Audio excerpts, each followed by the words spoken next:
Hey everybody, welcome back to Drew the Catholic. Today we have a really cool episode for you. We're doing an interview with a guy who makes pipes, which is why I'm out here in the outdoors and it's like 95 degrees smoking my pipe.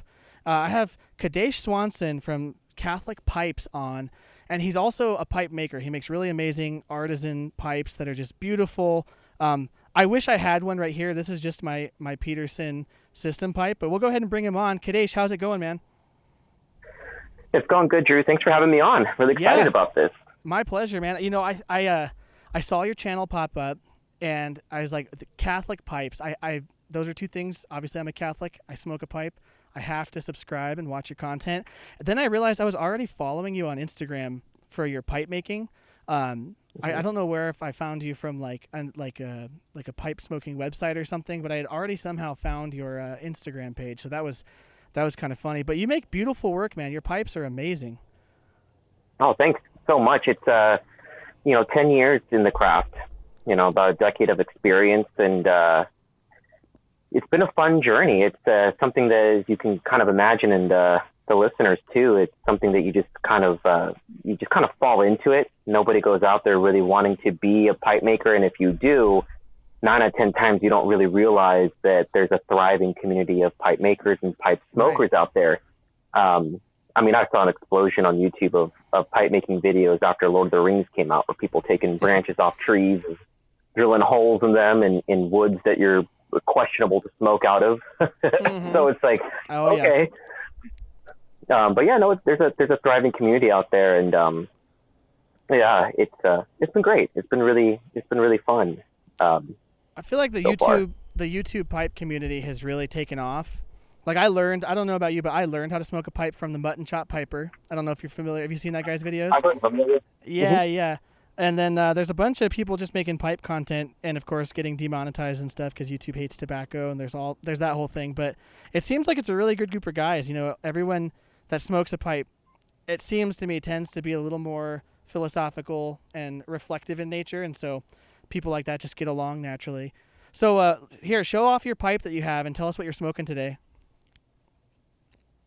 So there's a really cool story behind this pipe here. It's a little brandy shape that's kind of got a 3/4 bend to it. I like it 'cause it just hangs from the jaw. I do like pipes that hang that are Yeah. lightweight. So this guy probably comes in at about 1 1/4 ounces in weight. So it's very, very, very light. And I like that, so I can kind of let it hang, so I can be hands free while I read or I type.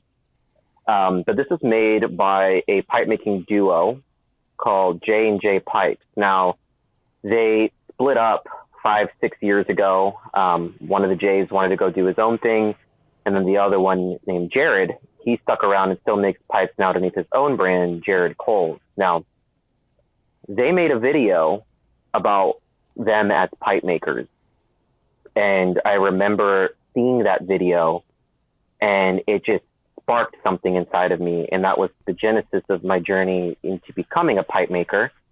And full circle, as I was going through my apprenticeship, each year as a pipe maker, I'd go visit another established maker to learn the techniques, the trade from them.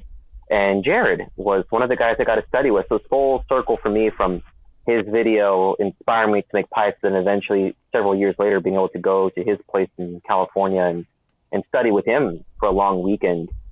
And I found this little Wow. guy on eBay, and I knew I had to have one, because this was I bought this on eBay after they had split up, so they were no longer making J&J pipes. So this is a cool Oh wow. little piece of pipe making history for me, that I got to get a pipe from J&J, in the video that they made that inspired me to start making pipes. And it's one of my Amazing. favorites. So Yeah. would you say that like most of your pipe collection outside of pipes that you've made, is it mostly that kind of artisan grade like collector pipes, or do you have like Yeah. Savinellis and Petersons and things like that? I used to, when I first started off as a pipe smoker. And that story, it's really awesome that my dad was an avid smoker of cigarettes, Marlboro Reds. Okay, yeah, yeah, yeah. And I don't know if any of you guys out there, you included, had a dad that smoked. And so whenever you'd run errands, he'd roll down the back window in his window, he'd smoke, blow it out the window, tamp it out Yeah. the window, but then all that smoke would come back into your back window, and the ash would hit you in the face, Yep. the kid. And and then eventually he stopped smoking. But, like, I mean, hunting, fishing, errands, always had a cigarette, and one day he started quit for his health, and so I never smelled tobacco really again since that point. And then, fast forward, I get married, and my youth minister, who as I got older, he became a good family friend. He invited me over to his place, the family, and we go over there, and he's like, I got something really cool I want to show you. We go to the garage, and he lays out these really old-looking pipes, and he's like, these were I believe it was his wife's grandfather's pipe. Oh, wow. Who had passed away. And so he has this big bag of like gas station cherry tobacco. He shows me how to, tamp everything in light. And I remember taking the first toke on my pipe, and I was hooked. And it wasn't like a nicotine buzz that hooked me. It was nostalgia, because I hadn't smelled tobacco in such a long time. So when that aroma hit my nose, all the memories of my dad just came flooding back. Right. In that moment. And it was this nostalgic moment that just like was just so overwhelming. And secondarily, I felt like there was a presence there with me. It was just a very welcoming presence. And so after that time, I was hooked, and then I was going to like antique shops, trying to find pipes, trying to get good deals on them. That was like such a family adventure for my wife and the kids. We'd go out to like different like historic areas at antique shops, like, and I'd be hunting, looking in the glass shelves, trying to find pipes or anything that looked like a pipe, and like, oh, that looks cool, oh, that's awesome, and then trying to haggle to get the best price for them. But several months into that, my grandfather invites me out to his place and says he has a gift for me, and I go there, and then he lays out these 3 pipes and says, those were your great grandfathers. Oh, wow. Who had passed away. And I realized at that moment that first time I smoked a pipe and I felt that welcoming presence, I realized that I think that was my great grandfather. Yeah, passing it on. Kind of like welcome to the Brotherhood of the Briar. That's amazing. I feel like there's a lot of people who get into the pipe for that reason, or even just appreciate it. Like, I know for me, so I didn't have a grandfather or anyone that smoked a pipe. I had a lot of family members that smoked cigarettes and things like that. My grandfather chewed tobacco. That was his form of tobacco consumption of choice. But my when I picked up the pipe, my grandmother, I was smoking it on her back patio one day, and she came out and just took this big breath in, and she's like, that reminds me of my grandfather, because her grandfather had smoked a pipe. I think her father did as well. And so same thing. And then my aunt knew some people that smoked pipes, and it's just like it's a nostalgic thing, I think, for a lot of people, because pipe tobacco it tends to smell a little more pleasing, I think, than like cigarettes, but yeah, it's funny how many people have that nostalgic attachment to it. But then also, I think people like me, I got into it because of sort of that old time connection, even though I didn't have a family member or anything to connect me to it. There's something timeless about it. There's something historic about it. It's entirely analog, right? There's no wires. There's no digitization required for the experience, and it forces you to sit down and think for 45 minutes, an hour, if you're smoking slow, and just kind of be present. That, for me at least, that's what got me into it. Had a couple friends smoking cigars, and I could never quite palate cigars. They're a little too strong for me, I think, but the pipe just like felt right as soon as I had one. So 2 things I'll tell you. First and foremost, the when you're saying that that relative said it reminds me of my father, there was an old New York Times magazine ad, or like a little article in the 1950s, and it boldly stated that the aroma of a pipe is the smell of fatherhood. Mm-hmm. Yeah. I thought that was so beautiful, because that's so true. I can't tell you how many times I've had some elderly persons come up to me when I'm smoking pipe, just being like, granddad, just like they get the nostalgia too that I experienced. It's like it's a giver of nostalgia, really.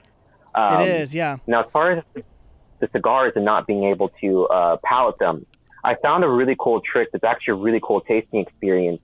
I found that's really what's really awesome is if you take like a dark cigar, like a Maduro, that's got the dark binder, and it's supposed to be kind of leather, coffee, chocolate kind of flavors because of how dark it is. If you get a really premium vanilla ice cream, and you take a puff and then you take a bite of the vanilla, or vice versa, the fat that coats your mouth gets rid of the harshness of the cigar, and you actually taste the chocolate and coffee more pronounced. Interesting. than if you're Okay. smoking alone. I'll have to try that because I have a friend who loves cigars, and he has a lot of really good cigars. So maybe I'll just bring some ice cream next time. That Yeah, just wouldn't have be a a little bad bowl, a little pairing. cup of ice cream. It's Uh, not. Like I said, yeah. it cuts the acidity, it cuts the harshness, and you taste those coffee and leather and chocolatey notes. Beautiful. Like you distinctly can taste them. Whereas Yeah. just a plain cigar, you kind of like, is it there? Is it not there? The Hmm. vanilla ice cream premium will Hmm. you'll taste it. You'll be like, oh, there it is. I will say the flavor component of tobacco and pipe tobacco is really what like kept me getting more into the pipe because so I spent a lot of time as a barista in like the specialty wave scene of coffee and developed a really good palate for coffee. It instantly transferred to tobacco. I don't know what it was. Like I remember, I mean, the first tobaccos I smoked were really cheap, kind of over the counter blends, like your Captain Blacks and Smoker's Value. Mm. And then I remember the first time I actually got a good taste of like sweetness from Virginia's, actually from a Borkum Riff, like aromatic. And then I was like, that's really interesting. I want to find what that is. And then I just started kind of, doing the whole thing where you're getting like your English blends, your vapor blends and things like that and just sampling through them and really, yeah, starting to palate that stuff. You realize it does have this naturally good flavor. And that's become like the really good part of it. So today I'm smoking Elizabethan from Peterson. I don't know if, have you tried that one? It's a Yeah, Virginia Pearson, Perique blend. that one's a really good one. Hard to Yeah, yeah. get. I have several tins in my collection that are. Sorry, I'm going to walk away briefly because I got to grab what I'm smoking. If I can show you. But yeah, it's a really good one. If you let it age, if you can sit there and not be tempted to smoke it, let it get about 5 years onto it. It gets even sweeter and more fruity flavors. This is just shy. This is 3.5 years, I think, by the time I crack this tin. But I have two more tins of this aging, and I'm gonna let those get to like at least one of them get to 5 years. But yeah, what are you smoking today? So it's called BG. It's from Cornell and Deal. Oh, okay. And this is a 2003 vintage Eastern North Carolina Red Virginias are the main component, with sweet bright leaf and rounded by a small leaf Caterini, which I believe is a Oriental. Yeah. And it's married with a bit of honey before being pressed. This is their cellaring series. So these ones, like, they'll taste good out of it, but it says the estimated peak of flavor will not be until 10 to 15 years. So this is their cellaring series specifically to age. Yeah, I love that. I really like some of the Cornell and Deal blends. I've really been getting into Briar Fox lately, which is, I think it's a Virginia and Burley blend, which I'm starting to dip my toes into more Burley stuff. It can be a little stout sometimes, yeah. So Briar Fox I find is like just the right strength. I can stomach that pretty well. But yeah, I tried McBaron, or no, what is it? The HH Old Dark Fired Kentucky. And that knocked me on my butt. That was a little too strong for me. So I have a really small pipe that I'll smoke that in. I smoke with my brother a lot, and he's long-time chewer, smoked as well. And so he just chiefs the Burley blends like they're nothing. Like he just knocks them back like it's not even a big deal. But I'm like, I don't have the tolerance he does. So, but I love the flavor of those blends. So, yeah. Yeah, the fresh Burleys to me, like I've been trying to, like, I tried to expand my palate because I'm very much a Virginia Perique guy. I like the vapors, that's my jam. But I'm also kind of a hoarder of tobacco, so that's why I get those specifically, because I know I'm never going to get to all of them. When I finally do, they're going to be divine. After 10, 15 years, they're going to be not only they're going to taste great, but the tins themselves are going to be at least quadruple the price in value. So if I already get some quick cash, I can sell them. It is kind of funny to watch the people that have like those old sellers of like Frog Morton and stuff that they've just been hanging on to, and they'll sell them aftermarket for a lot more than they bought them for, just because there's some guy out there that's like, that's my favorite one, and it's discontinued. It's kind of a fun part of the hobby. Have you tried? Just curious. Last little kind of like tobacco discussion, I guess, and then I want to ask some other questions about pipe making and things like that. Have you tried the Zeitgeist collection by GLPs at all? With I think Bankside and then Geometry are the two that have come out. I have not, related, unrelated. I do know Gregory GLPs. I've got to chat with him. He's a fun guy. He's a really fun guy. Very much a savant. He used to be like professional. He used to be a professional chef. Wow. A connoisseur of all sorts of really amazing stuff. And he finally got into tobacco blending, and some of the best tobacco you're going to get is some of his older stuff. His newer stuff is great, but the older stuff that's aged, I just haven't had a comparison to it. I mean, one of my favorite from him is Haddo's Delight. Okay, I've heard really good things. I've never tried it. Oh my gosh, I think I have a tin in my collection from '98. Wow. That's gonna be really nice to pop that tin. Yeah, that's gonna be Yeah, really beautiful. I think I'll save that one. I'll pop that one for my ordination. There you go. There you go. Yeah. Well, that, you know what, that creates the perfect segue. I kind of wanted to talk about that. So just perusing your Instagram, you are you're becoming a Byzantine Catholic, so an Eastern Rite Correct. Catholic. Tell us about that. So were you, I guess let's maybe ask just about your faith journey a little bit. I don't know too much, so I'm going into this completely blind. Are you a cradle Catholic? Did you grow up in the Catholic faith, or tell us about your background a little bit, I guess? Yeah, so I grew up in a Catholic household, but it was, and sorry to mom and dad listening out there, but it was lukewarm. You know, and I don't fault them, because you don't know what you don't know. You know what I mean? You just have a sense of duty to go, but that's as far as what. So we were very very strict on going every Sunday. Like, that was just something that was non-negotiable. We would go to mass every Sunday. That was important to the family. Now, catechesis at the home, not so much, because nobody didn't know anything about the faith, so there couldn't be proper catechesis. But they did what they could. They put me in programs. They put me like in CCD. Any sort of youth ministry program they had me go into. But funny enough, I had like I would say a conversion to my faith. Like, my faith came alive when I was 18. And right around that time, I actually started dating a Mormon. Oh, okay. And that was huge for me, because the Mormons, as you know, they do know Scripture really, really, really well. They know their faith really, really, really well. And so I remember one time we finally got on topic of religion, and she wanted to know, do you believe in the Trinity? And of course, for people who don't know, the reason why a Mormon would ask such is because Mormons, whether they want to admit it or not, they're actually polytheistic. They do believe in, or you could say pantheistic. They don't believe in one God. They believe in many gods.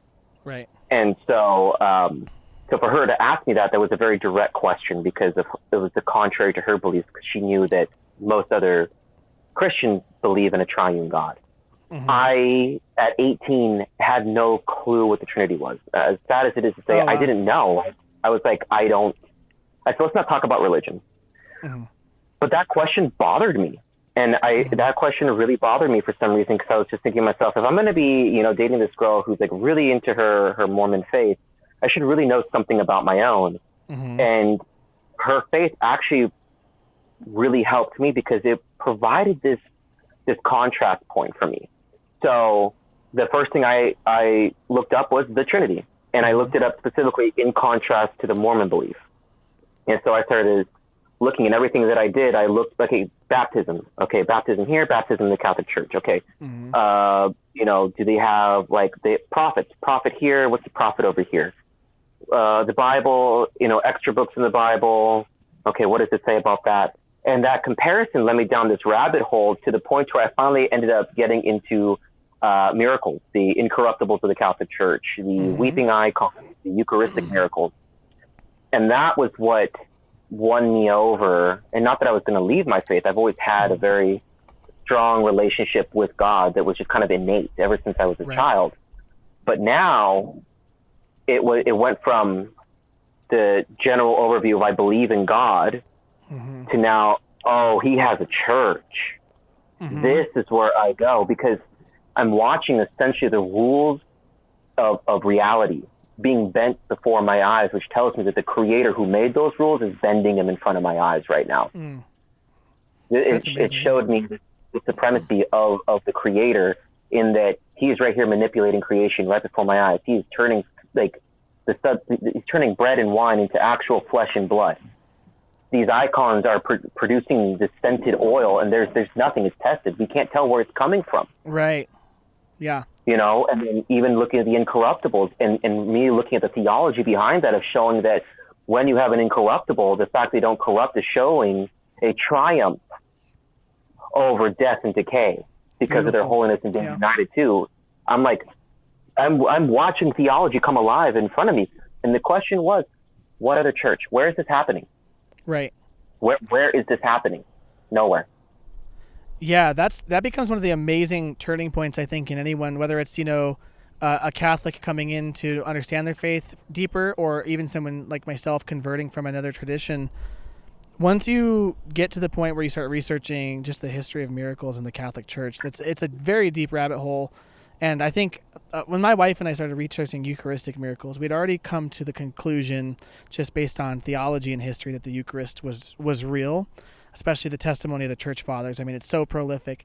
But then when we started looking at the miracles, it was like, it was unparalleled, like you said, anywhere else. Because, like when we were Protestants, we would know people who had experienced healings from like cancer and diseases. Like, God is gracious in all sorts of ways in those communities as well. But there was never such like open consistency in your face with scientific, attestation of it.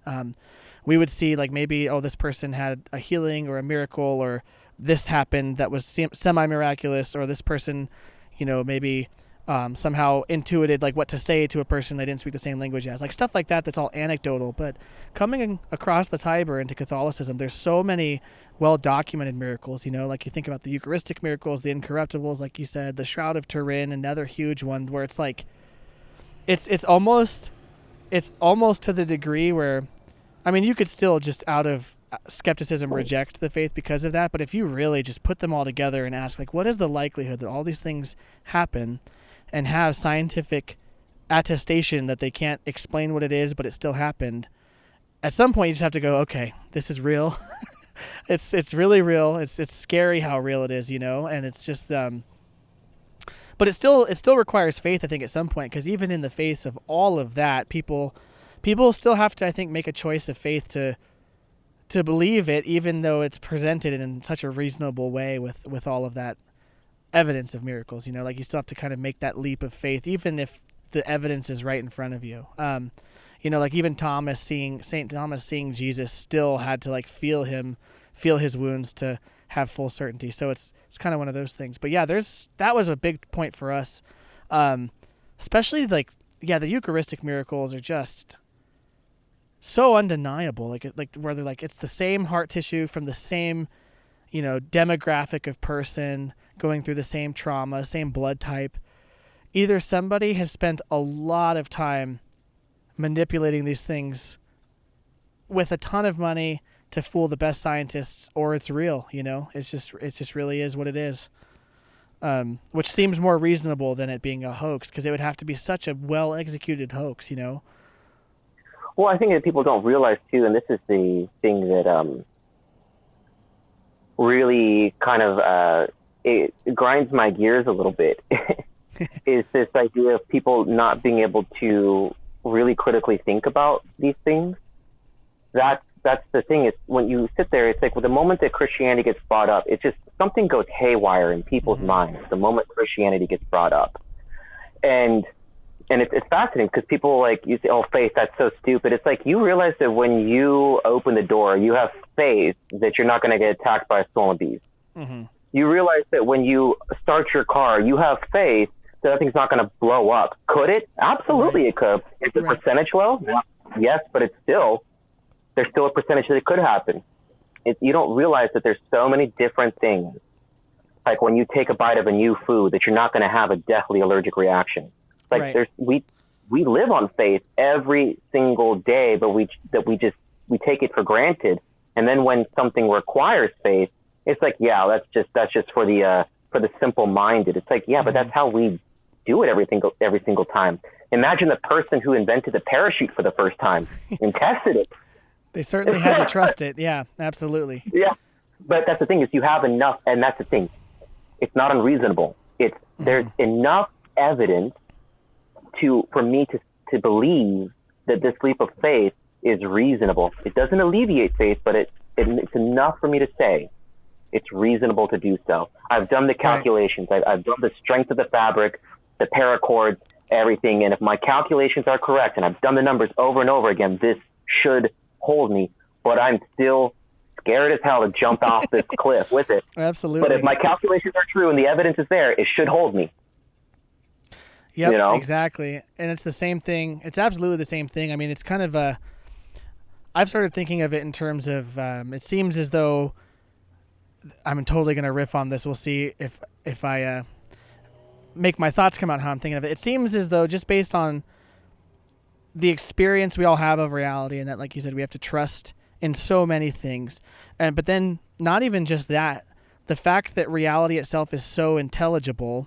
And actually, Bishop Barron has spoken to this recently. But the fact that reality itself, we assume almost de facto that it's intelligible in every capacity, that someone's actions could be intelligible, that our own minds can be intelligible, our decisions can be intelligible, that, like the world of botany can be intelligible, that astronomy can be intelligible. And then there's this, at the bottom of all of it, there's this deep search for meaning. And based on all of those things, that's how we live in ordinary life. And that's also what seems to give structure above and below us, in the cosmos and in an atomic level. There seems to be this order, this assumed structure, this coming together of things. And so if that sort of pattern works existentially, not just on the human level, as though it's some sort of like psychological illusion, but it also seems to be working on atomic levels and on cosmological levels, it's not really that big of a leap to assume that in some sort of material, physical / spiritual level, that the same sort of hierarchy is replicated, right? Where there's an innate structure and order, there's a telos to things. So, I mean, it's almost as though the religious instinct of man has sort of intuited those things, and then, of course, with divine revelation, been giving deep insight into those things, that the empirical, like purely empirical studies just don't even have eyes to see. Do you know what I'm saying? Is this kind of tracking? I'm just totally riffing, but Scripture speaks to that. Jesus said that. You know, he essentially says, "I made the world so that you could know me through it." Bingo. Yeah. So that is part of the design. Mm-hmm. I've made things in such a way that you can discover me to a certain level through your five senses and through your rational intellect. Right. You can come to discover that I'm there. Now you need divine revelation to know that I'm a personal God, that I'm a God who loves you, that a God that's going to offer you salvation. That's where you need divine revelation. But to know that I merely exist, I've designed the world for you to be able to discern that on your own, if you're honest. I've designed it as such. It's amazing. So you have this, sort of conversion, deepening of faith beyond just this innate knowledge of God, but now you really know and believe in your Catholic faith. How do you go from that to now you're, approaching the Byzantine rite and the ordination? Are you as a deacon or? Yeah. So broke up with that girl, and after the breakup, though, I'm diving deeper into my faith. I actually began discerning the priesthood in the Roman rite, and I'm meeting I'm meeting with the priest, meeting with other young men. And I'm really in my head, I'm like, I'm falling so in love with you, Lord. I want to give everything to you. And I just got done with a retreat at the Byzantine church, and it was on vocations, and my wife and I had to give a talk on the vocation of marriage. And one of my big points that I truly believe in, and I believe probably there are some other ecclesial writers who have spoken on this, but for me, it's the vocation itself. That's not the goal. People see the vocation as the eye. It's like purely kind of ambition. I want to get married. I want to be a priest. I want to be a nun. I want to be a monk. And it's like you have to realize at the end of the day, the vocation is something God chooses for you, because the vocation is going to be the way in which you live out service to God. It's the way in which you're going to fall more in love with Him. So I always tell people when it comes to vocation, this is something I realized from my own journey, is that fall in love with God first. Really strengthen that relationship to the point where you have that deep longing for a distant lover. Like when you have that kind of yearning and longing for Him, that's when I feel like God's like, you're ready for me now. Now I'm going to give myself to you in this vocation in which you can commit yourself to me. And so discerning that's when I met my wife, and she was discerning being a nun. She had gone to several convents. And I wasn't so sure, because when I met her, I was like, everything's clicking. She's beautiful. She's got a wonderful face. She's devout, like all these beautiful traits. But in the back of my head, I was thinking to myself, like, hey, is this a trick from the devil? Like, are you trying to turn me away from the priesthood by throwing this beautiful Catholic woman my way? Yeah. Like, is this like a That's subtle funny. kind of derailing? And but then I realized I had, like, it was that leap of faith because everything was lining up, and my prayer of, like, I want to follow you, Lord, it hadn't changed, but the love that I had for her grew, and our relationship deepened. And I was like, okay, Lord, I'm seeing now. Right. I'm seeing the evidence. I see where you're slowly pushing me. And that's when I realized you're giving me what I need for my truest desire, which is you. You're not giving me what my ambition was, which was to be a priest. Right. In that, in my head, I thought that was the ultimate expression of love for you. But in reality, it was like, no, I choose how you're going to love me. I choose the best way because I know you. I made you. Every single bit of you I made. So I know what you need. And so married her, but that calling, that itch to ministry was still there. It never went away. I thought that, like, once we got married, it's going to be gone. It didn't go. So I immediately was recruited into youth ministry. Like, when I was 8, I had already been doing youth ministry since I was 18. 23, I get married, and I'm still doing youth ministry. And it's towards the tail end. So about 3 or 4 years ago, is when I felt God really strongly putting on my heart, I need you to know more about me. And I'm like, okay, well, what does that mean? You want me to read some more books? And I really felt that God was calling me to higher education. Now, the theology degree, you go in there thinking something entrepreneurial, or I'm going to be a teacher, a professor. Right. Like, it's very limited to what you can do with that. And so when I felt that call to go to learn more, I was like, okay, Lord, you haven't really told me what I'm supposed to do with it, but I'm hearing you, and I feel really strongly about this. And I brought it to my wife, and she says, it's not the time right now. That's okay. I respect that because we got to be on the same page.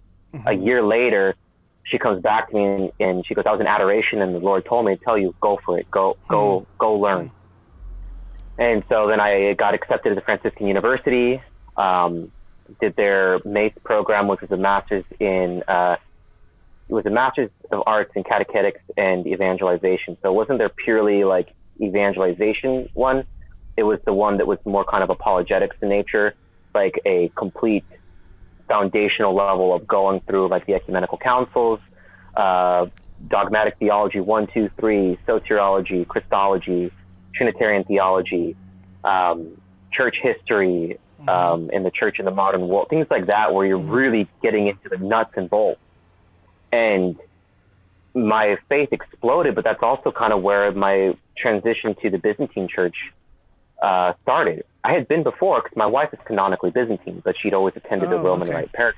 And so COVID happened, and our church like completely shut down.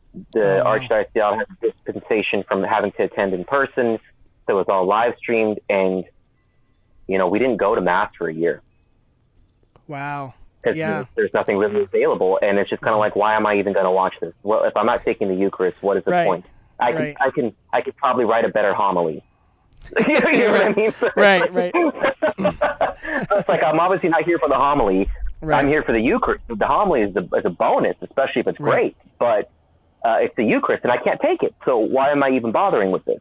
Which is I'll be honest, it's a poor perspective to have. That's very self-serving, self-righteous, and I suffered through it kind of spiritually. I realized, man, sin is really kind of starting to come into my life, like, and spring up in ways I didn't imagine because I'm not getting the Eucharist. And that's when my wife and I were kind of like, okay, we got to do something about this. Where are we going to go? And the Abbey at St. Martin's University, which is our local private Catholic institution, it's a Benedictine university. We started going there, and we're like, this is not really fitness. The vibe's a little bit off. It's not necessarily super kid friendly. At the time we had 3 children at the time, and so we're like, man, this is not hitting it. So I was like, why don't we go back to St. George? Why don't we go back to my home parish and try it out? And mind you, once again, I had been there before, but it never hit me. Like, I was like, oh, this is cool. This is novel. This is old. This is this is cool, edgy.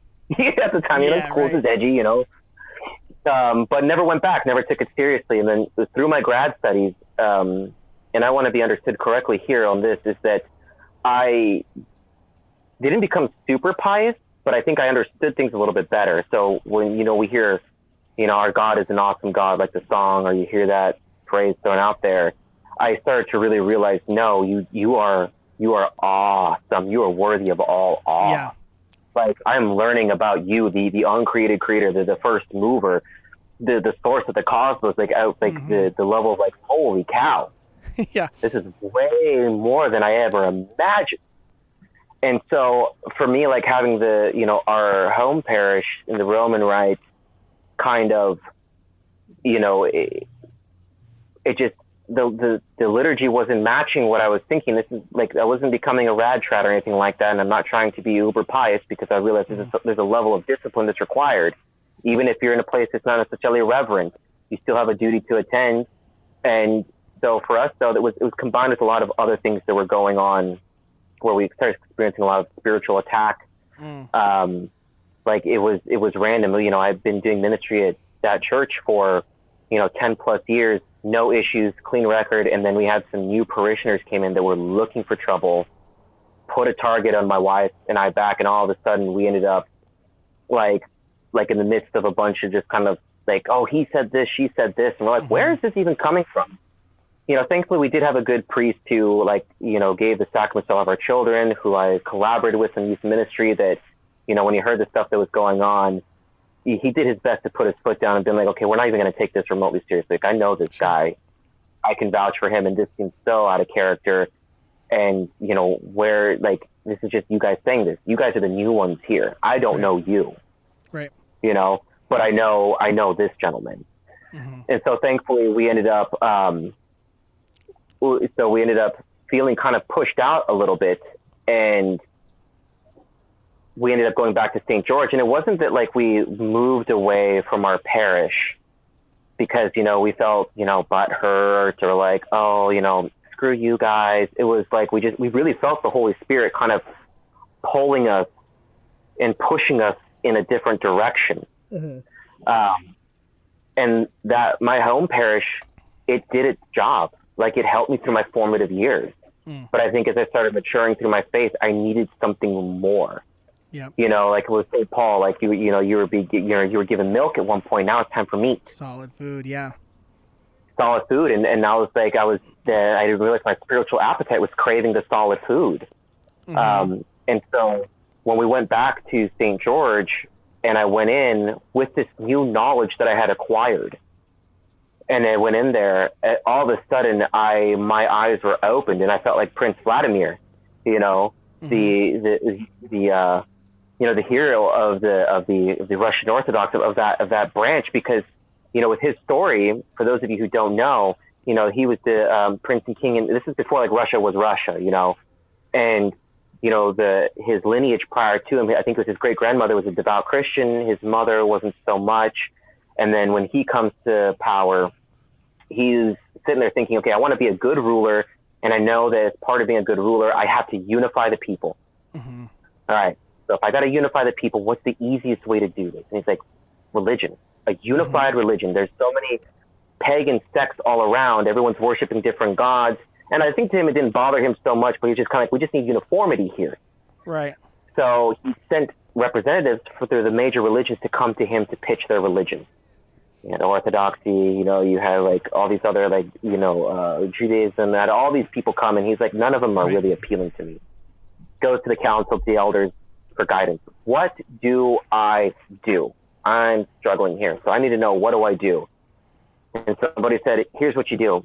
It's better to see it in practice. Rather than tell you about it, send delegates out to go observe and then have them report back to you. That's going to be more meaningful and insightful to see their worship in practice than to being described to you.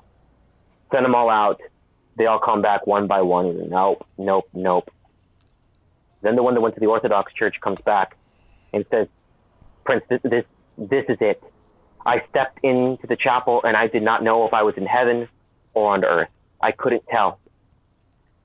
And so that was essentially the conversion, the bringing forth of Orthodoxy to Russia, like the beginning of the infancy of it. And to me, like with that new knowledge, I kind of felt like I had that same experience. I walked into this chapel that I had seen before, but coming in there this time, I was like, I'm home. This is This is what I did not know I had been craving. Right. And all the same time too, it was kind of like I said, God pushing us in that direction, because then this call to holy orders came back and said, "You're ready now. This is what I had been preparing you for. This is where I want you to be. You have 2 vocations." Oh wow. Yeah. That's beautiful. So then it sounds like will you be, because I know in the Eastern Rite this is canonically different. You can be a priest. Is that you're pursuing the priesthood then in the Eastern Rite? Is that what it sounds like, or just the diaconate? The diaconate, because they kind of in the East, it's so funny the way they do things. It's kind of the inverse of the West. So in the West, you see the priesthood is the young man's game, and the diaconate is the retiree. Right. It's the reverse in the East. The East is the diaconate is the young man's game, and the priesthood is the old man's game. Right. And I think there's a beautiful, I think, not say theology per se, as much as there is reasoning and ideology behind it, which is you get into the diaconate and you train, you learn, you're side by side by the priest, you're essentially getting firsthand apprenticeship. You're learning the rites, you're learning the rituals, you're learning the words, you're learning the gestures, you're learning the counseling. You are essentially having that firsthand experience of being mentored as you go through until you're ready for the priesthood. And there's this kind of like a golden rule or rule of a law that's essentially, if you want to be a priest, be a deacon first, do the diaconate for a decade. And then at that point, decide if you want to be a priest. Because, mind you, 10 years is not necessarily a lot, because you're only celebrating the major feast days and those rites and rituals 10 times only. Mm-hmm. So you need that practice to kind of get in there to do that. But, I mean, at that point, though, it's a permanent diaconate in the East. So once you become a deacon, you're a deacon. Same rules apply. You got to be married before you become a deacon, and if something were to happen to your wife, you're celibate. Yep. But what was, I forgot where I was going with this with the East of diaconate. Oh, I lost my train of thought. All good. No, I love that. Anyway, Yep. Oh, I remembered quickly. Sorry, it's permanent diaconacy, but it becomes transitional at the time that the bishop calls you or you decide. So if you were saying, I think I'm ready for the priesthood, then you go let your bishop know, and then it becomes a transitional diaconate. But you can stay a deacon for as long as you want to. You never have to transition to the priesthood, but you could be called by the bishop to be put onto your heart. I think you'd make a good priest as a parish that needs you. Right. Yeah, that's beautiful. I love the Eastern Rite of the Church. When I was in my investigative phase of just the ancient church, kind of generally is how you start to approach it. Like, oh, there's an ancient form of Christianity that's not Protestantism, where I came from. I would have, in my conversion story, I outlined this, I would have much rather become Orthodox. Ultimately, I was convinced of the papacy. But I mean, I love the Divine Liturgy. I've unfortunately not had the pleasure of attending one in person, but like just the theology of the East, the different approach to spirituality, some of the different focuses on, it's so beautiful. And I think I'm someone who's pretty logically brained. I'm very Western in how my brain works, and there's something about the East that's almost like a healing balm to that overcorrect. It's like an overcorrection for my over rationalism, I think, in some ways. So I love it. Also, the vestments are just beautiful. The icons are beautiful. We have a lot of icons in our prayer corner as a result of just like my affinity for the East. If there was an Eastern parish, my wife and I say this all the time, if there was an Eastern parish near us, that's probably where we'd be going, just out of my love and appreciation for it. But I don't really get to partake in it too much, because we have one parish. It's Latin Rite, and it's great. It's actually cool to be in a town where there's only one option, because you can't parish hop or anything like that. But Exactly. But yeah, I have a lot of respect for the East. It's kind of funny too. I don't think a lot of, in my experience at least, a lot of Latin Rite Catholics don't really know too much about their Eastern brothers and sisters. There can sort of be this, at least in the middle of and in the lived experience of in the Latin Rite, there's kind of this amnesia that's a part of it. Like having conversation with friends about like, oh yeah, there's an Eastern Rite priest and he and his wife, and they're like, whoa, wait, what? He's got a wife? It's like, yeah, it's different, right? They have some different rules, and even just the liturgy and stuff. I love the what's the term for it? Is it the iconostasis? Is that the wall of icons between the altar? Yeah. I love that, because one of the big things for me in converting was realizing the continuity between the worship of the New Covenant and of the Old Covenant. And Hmm. it's still there in the Latin, right? We have like the tabernacle, which is like the Holy of Holies, the altar, and then the place of the people, which is the pews. But in the East, it's so much more clear, right? Because you have that altar and you have just that gate of icons, which is like, I mean, if you were a Jew walking into an Eastern Orthodox church and someone told you to compare it to the temple, it's very clear. Or an Eastern Rite church, Eastern Rite Catholic Church, same thing. It's very clear. Like you could pick up on that on your own. Whereas in the Latin Rite, you kind of have to explain it a little more. Sometimes it feels like, but I Well, it's love because that.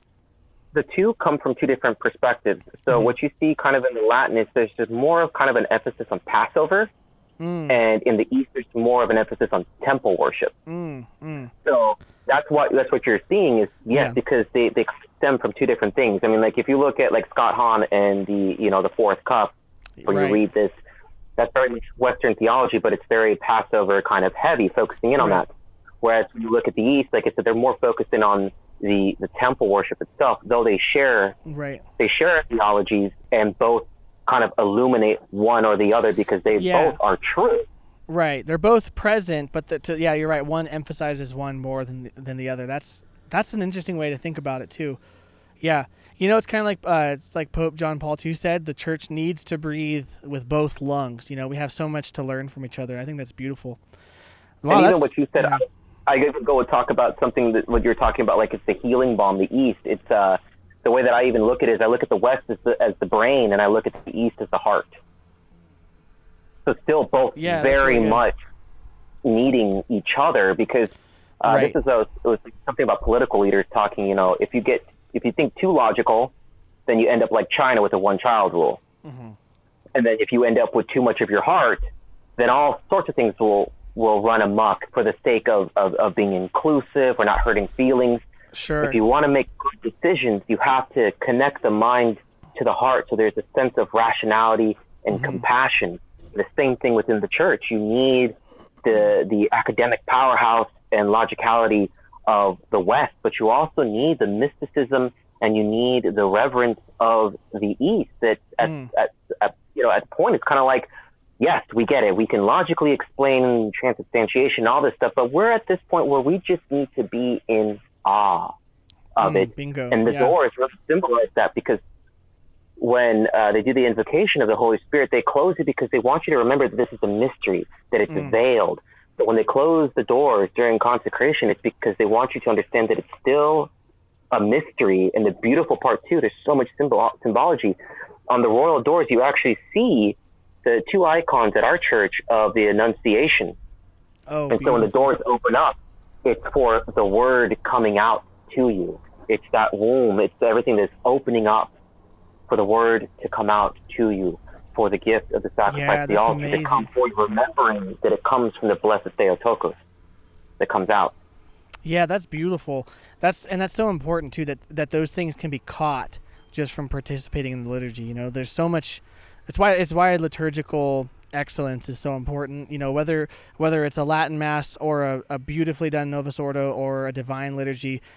For most of church history, when people were largely illiterate, that's how they learned the gospel. There's sort of this story being replayed in front of you over and over, and it's caught deeply in the liturgy in a way that you could maybe catch it intellectually by like reading books, but when you see it reenacted and represented really and truly in front of you, that I think it hits in a deeper level, like a more human level, and it's instructional, but it's also formative, right? And that's something the East is really, really good at. Obviously, in the Latin, right, there's a lot of differences in terms of how people are approaching that now, and there's like unfortunately, we have like the so-called liturgy wars.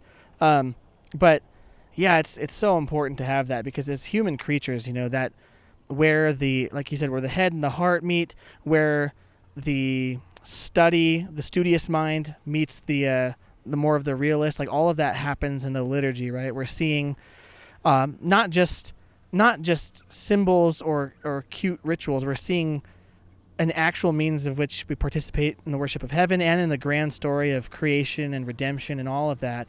And we hear the word, but we also taste and see that the Lord is good in the Eucharist, right? So all of those points of human experience are coming together in the liturgy, in both rites, really and truly. Um, But yeah, the Eastern Rite, it's cool. You guys' vestments are just unobjectionably cooler. That's what I always. Every time I see the vestments, I'm just like, I like those so much better. That's some of that's probably personal preference, but I remember the first time I served and going into the vestment room and looking at the sticarions, which is what they call the outer vestment. So in the East, we wear cassocks and then the sticarion over it. And I remember just going in there, seeing all the vestments, being like, "Is this Gucci? Versace? What is this? Yeah. This is that was way cooler than that, man. Yeah, yeah, it's so cool. Some high class stuff." I remember learning, and I loved this. I remember learning that like the crowns that I think is it just the bishops in the East wear the crown, or the priests wear the crowns too? Bishop. Okay, the bishop's because crown. The apostles judging over judging on thrones, judging the Israel. When I learned that crown was like the same level of awesomeness as like the emperor's crown, that was so cool, because I was like, this is amazing that this bishop is just like, no, this is my crown is better than yours to the emperor's. That's a really good reminder. But it's also just like the triumphalism of that, and to some degree of like like the spiritual authority of the church is from Christ and through the apostles, and that's as important and way more important in a lot of senses than any sort of temporal authority.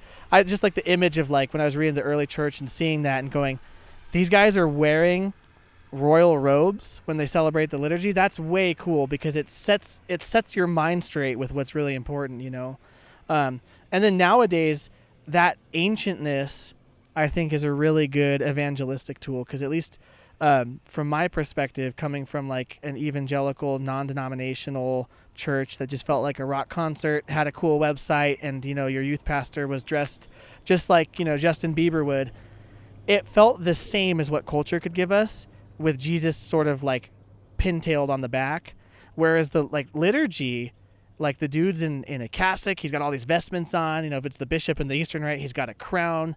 There's all this chanting, there's incense if you have a cool church. Eastern church, I'm sure you guys just do it anyways, but we have some old people that complain about coughing, so sometimes we don't have incense. But there's all these things that are just... we smoke it out. Yeah, dude, I love it. I love it. That's how I am. I would go crazy with the incense if they let me determine how much incense we should have. It should be always without end, as can't breathe, basically. Our priests like to change the incense depending on what part of the liturgy is going on. So we have a very generic one for most of it, but then once it comes down to the Eucharist, he switches incense, so it's a much more floral and sweeter smelling incense once we get to the rite of the Eucharist.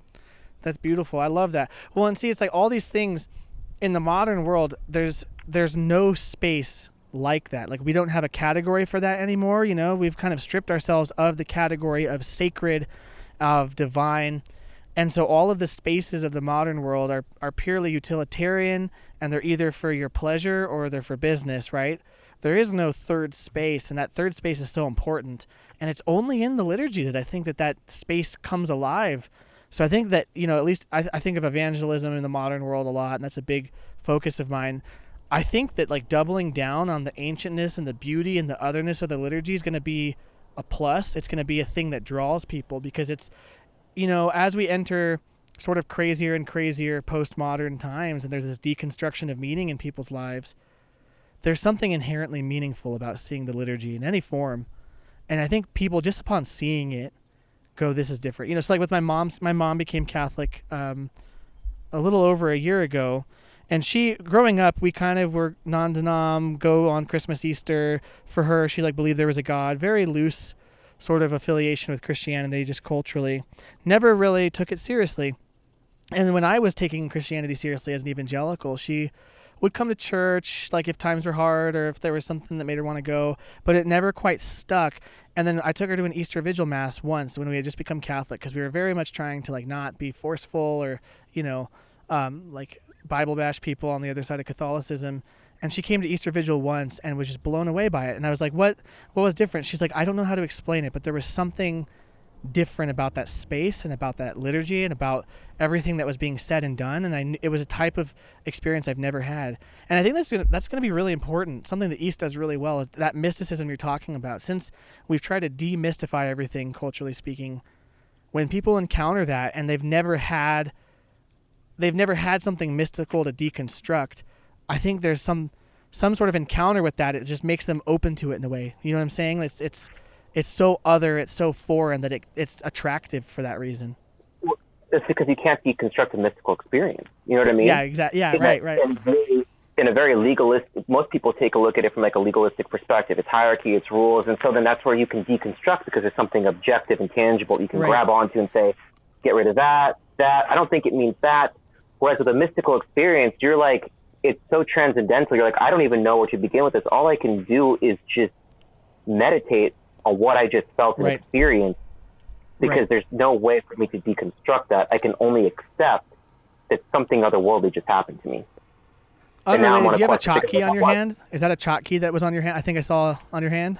Listovka. Oh, okay. The ladder. Awesome. So it's the East version of a rosary, if you will. Yeah, for the Jesus prayer, right? Absolutely. I love the Jesus prayer. Very powerful prayer. So in confession, that's the prayer. Wow, it's gonna get really loud. Oh man, there's a school behind me with a field, and I think they're mowing the lawn. Oh, I can't hear it through my microphone. Oh, okay, great.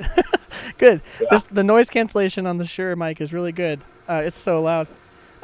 Yeah, the Jesus prayer is great. That's what I use in confession in the Latin rite. You can use, the normal act of contrition, or you can say the Jesus prayer, and I choose to say that partly because it's shorter, and I don't like to, take up more time than I already have when there's people behind me in line, but also because it's just, man, such a good, powerful prayer.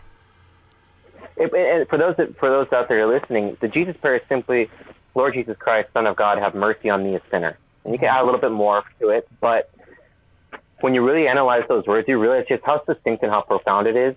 Lord Jesus Christ, you are expressing him as Lord and Savior, Son of God, his identity, and then have mercy on me, a sinner. The amount of humility that kind of comes from that is something that I think is what makes it so powerful, because there was a saying from Moses the Black, Eastern, total badass. Let's just be real. The guy used to be an assassin, essentially, and was a life of crime, notorious assassin. He goes to hide, essentially, from his crimes in a monastery, converts, and becomes one of the most hardcore monks that they've ever experienced. That's awesome. And one of his favorite sayings, I'm going to give the short synopsis of it, but it plays to the idea of humility, where he says, he's essentially talking about battling Satan. He goes like, you have to realize you can fast, but your enemy never eats. Wow. You can stay vigilant and awake, but your enemy never sleeps. The only facet in which you can beat Satan is humility, for he has none. That's so when you look really at the Jesus good. prayer, that last part, have mercy on me, a sinner, that's that dose of humility that frightens Satan.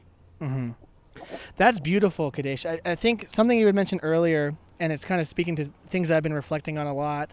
Earlier, you had talked about that deep longing, that deep love for God, as a lover, almost like as like this cry of your heart for somebody.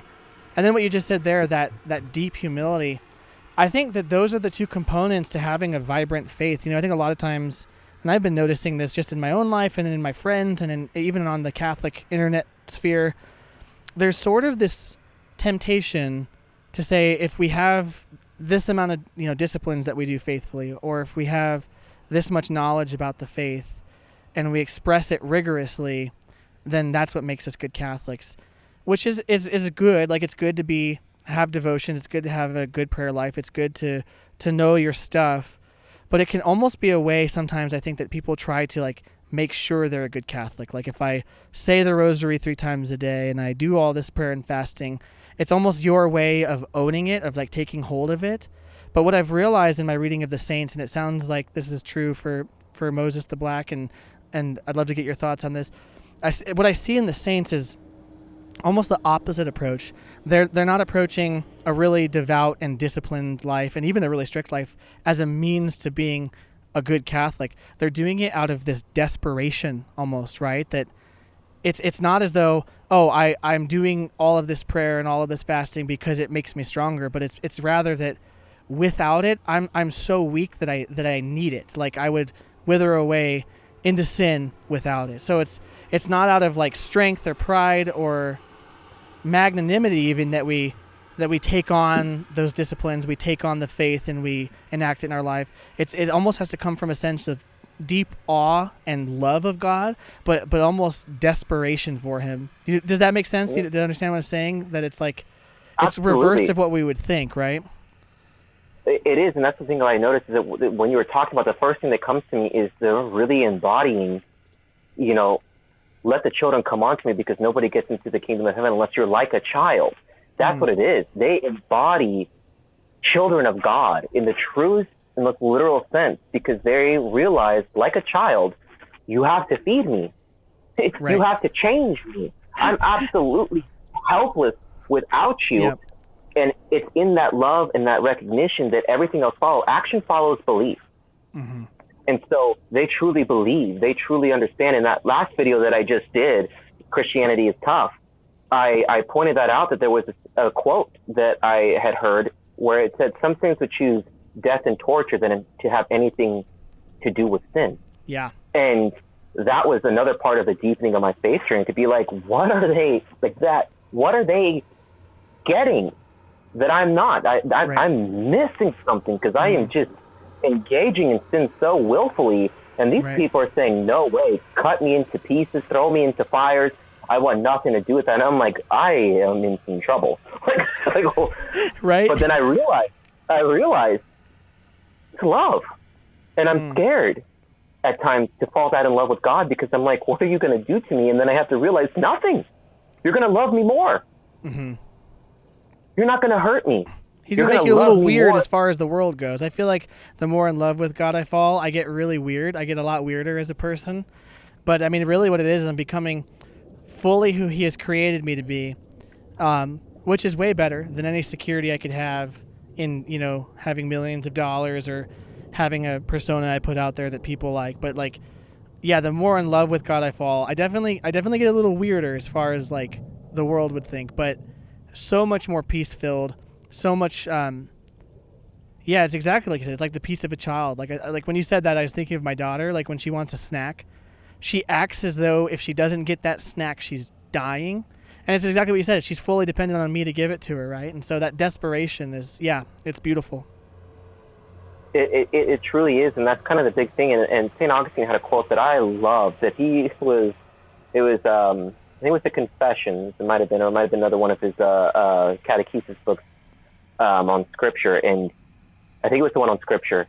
And he said, we wouldn't, if we could perfectly love, we wouldn't need the Scriptures. Wow. Yeah. If we could perfectly love, we wouldn't need the Scriptures, but yet here we are, and we need it because it's the instruction manual for radical, self-sacrificing love. Right. That's our ultimate goal. And what people forget, that with the liturgy wars and stuff like that, it's like, I don't really have a dog in that fight because I'm in the East. Sure. It's nice. It's nice to be able to just dog out. That's great. But I look at it and I say, you are missing the point. You're missing the point. The point is, do you understand the graces given through the Eucharist? If it's licit, those graces are still there. Mm-hmm.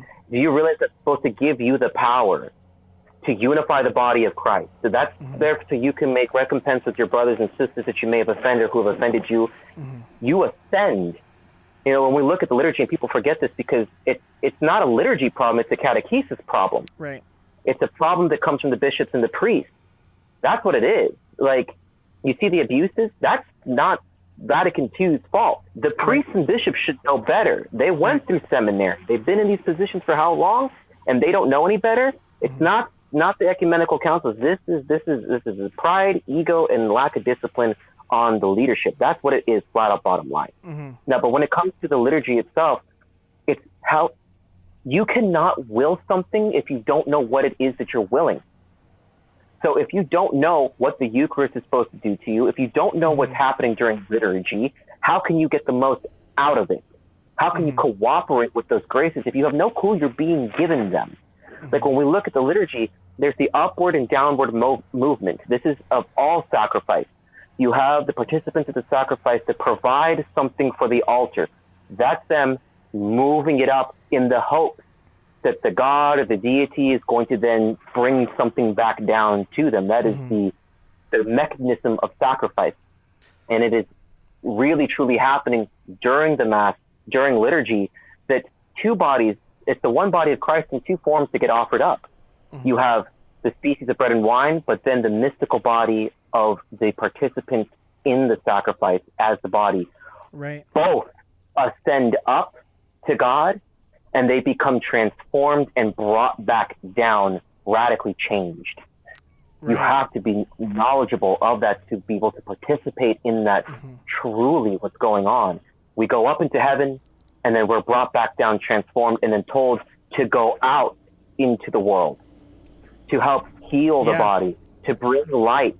That's what the whole point is. If you're not recognizing that and not allowing that to happen into your life, it doesn't matter how many icons you have, and it doesn't matter how much incense you burn if you're not understanding that all of that is to contribute to that ultimate goal. All of it's supposed to help. It's supposed to just help your consciousness and your mind ascend upwards. Absolutely, it's beneficial. It does help. But bickering over that rather than helping your community understand why they need the Eucharist, why they need the sacraments, and understanding that, hey, we're supposed to radically love. You can't do it on your own because of concupiscence.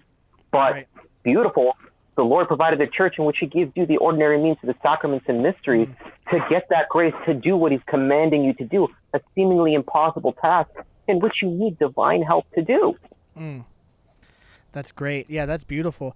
I'm curious, have you read For the Life of the World by Alexander Schmemann? I think he's an Orthodox theologian.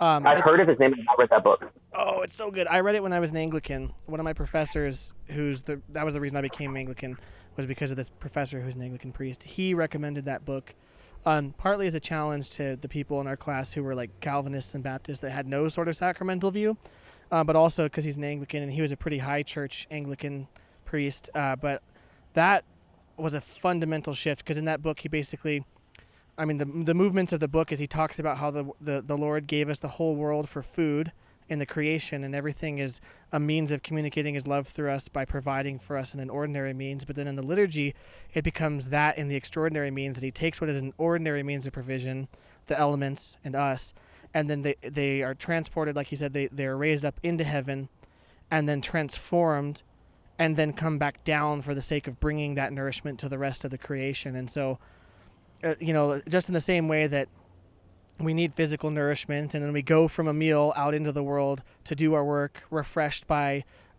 food and drink, the same way sacramentally we go from the liturgy refreshed by the divine nourishment, which has come through ordinary means that we can understand, into the world to bring Christ to people, right?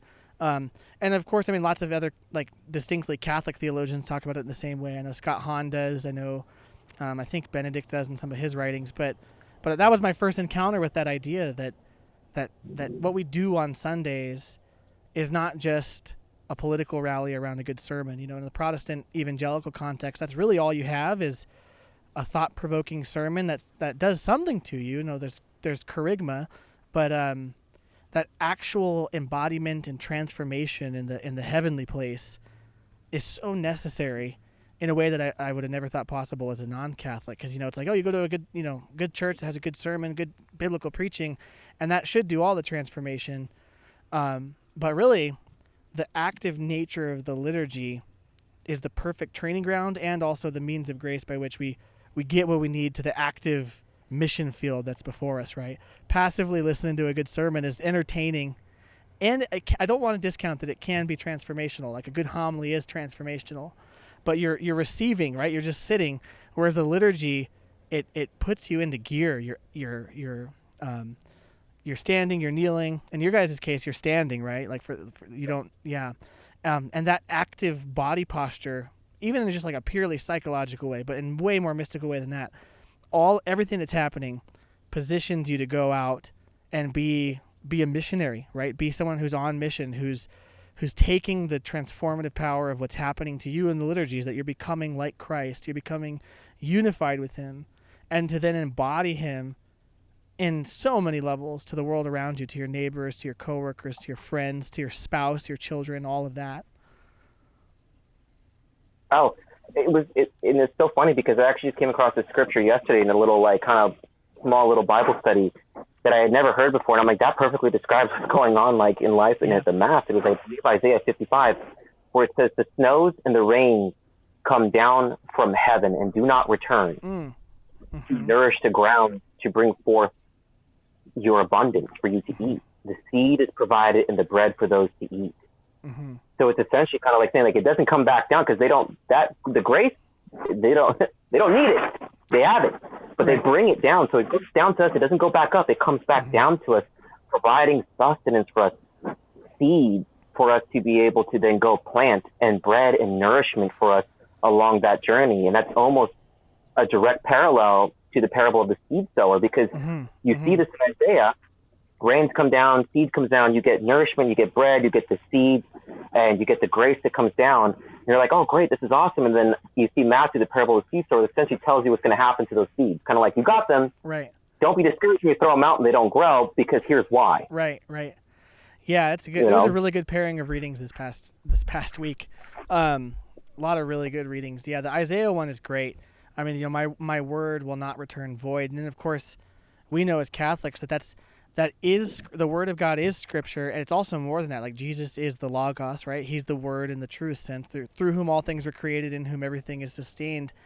But then, yeah, more than that, we have the Holy Spirit within us as well, and the words God speaks, the way that He speaks to us, the way that He forms us and transforms us and gives us grace, it doesn't return void. In the liturgy, especially, it's such a huge thing to take root of too, instead of just going through the motions, but to realize, like, I try to reflect on this, like when I'm going up to receive the Eucharist, if I could realize how profound the thing I'm about to receive really is, and every time I get to that level where I'm like in that state of like, this is really Christ Himself giving Himself to me, and like really and truly in a unique way, it almost floors me, man. Like sometimes I almost can't even make it up to kneel to receive.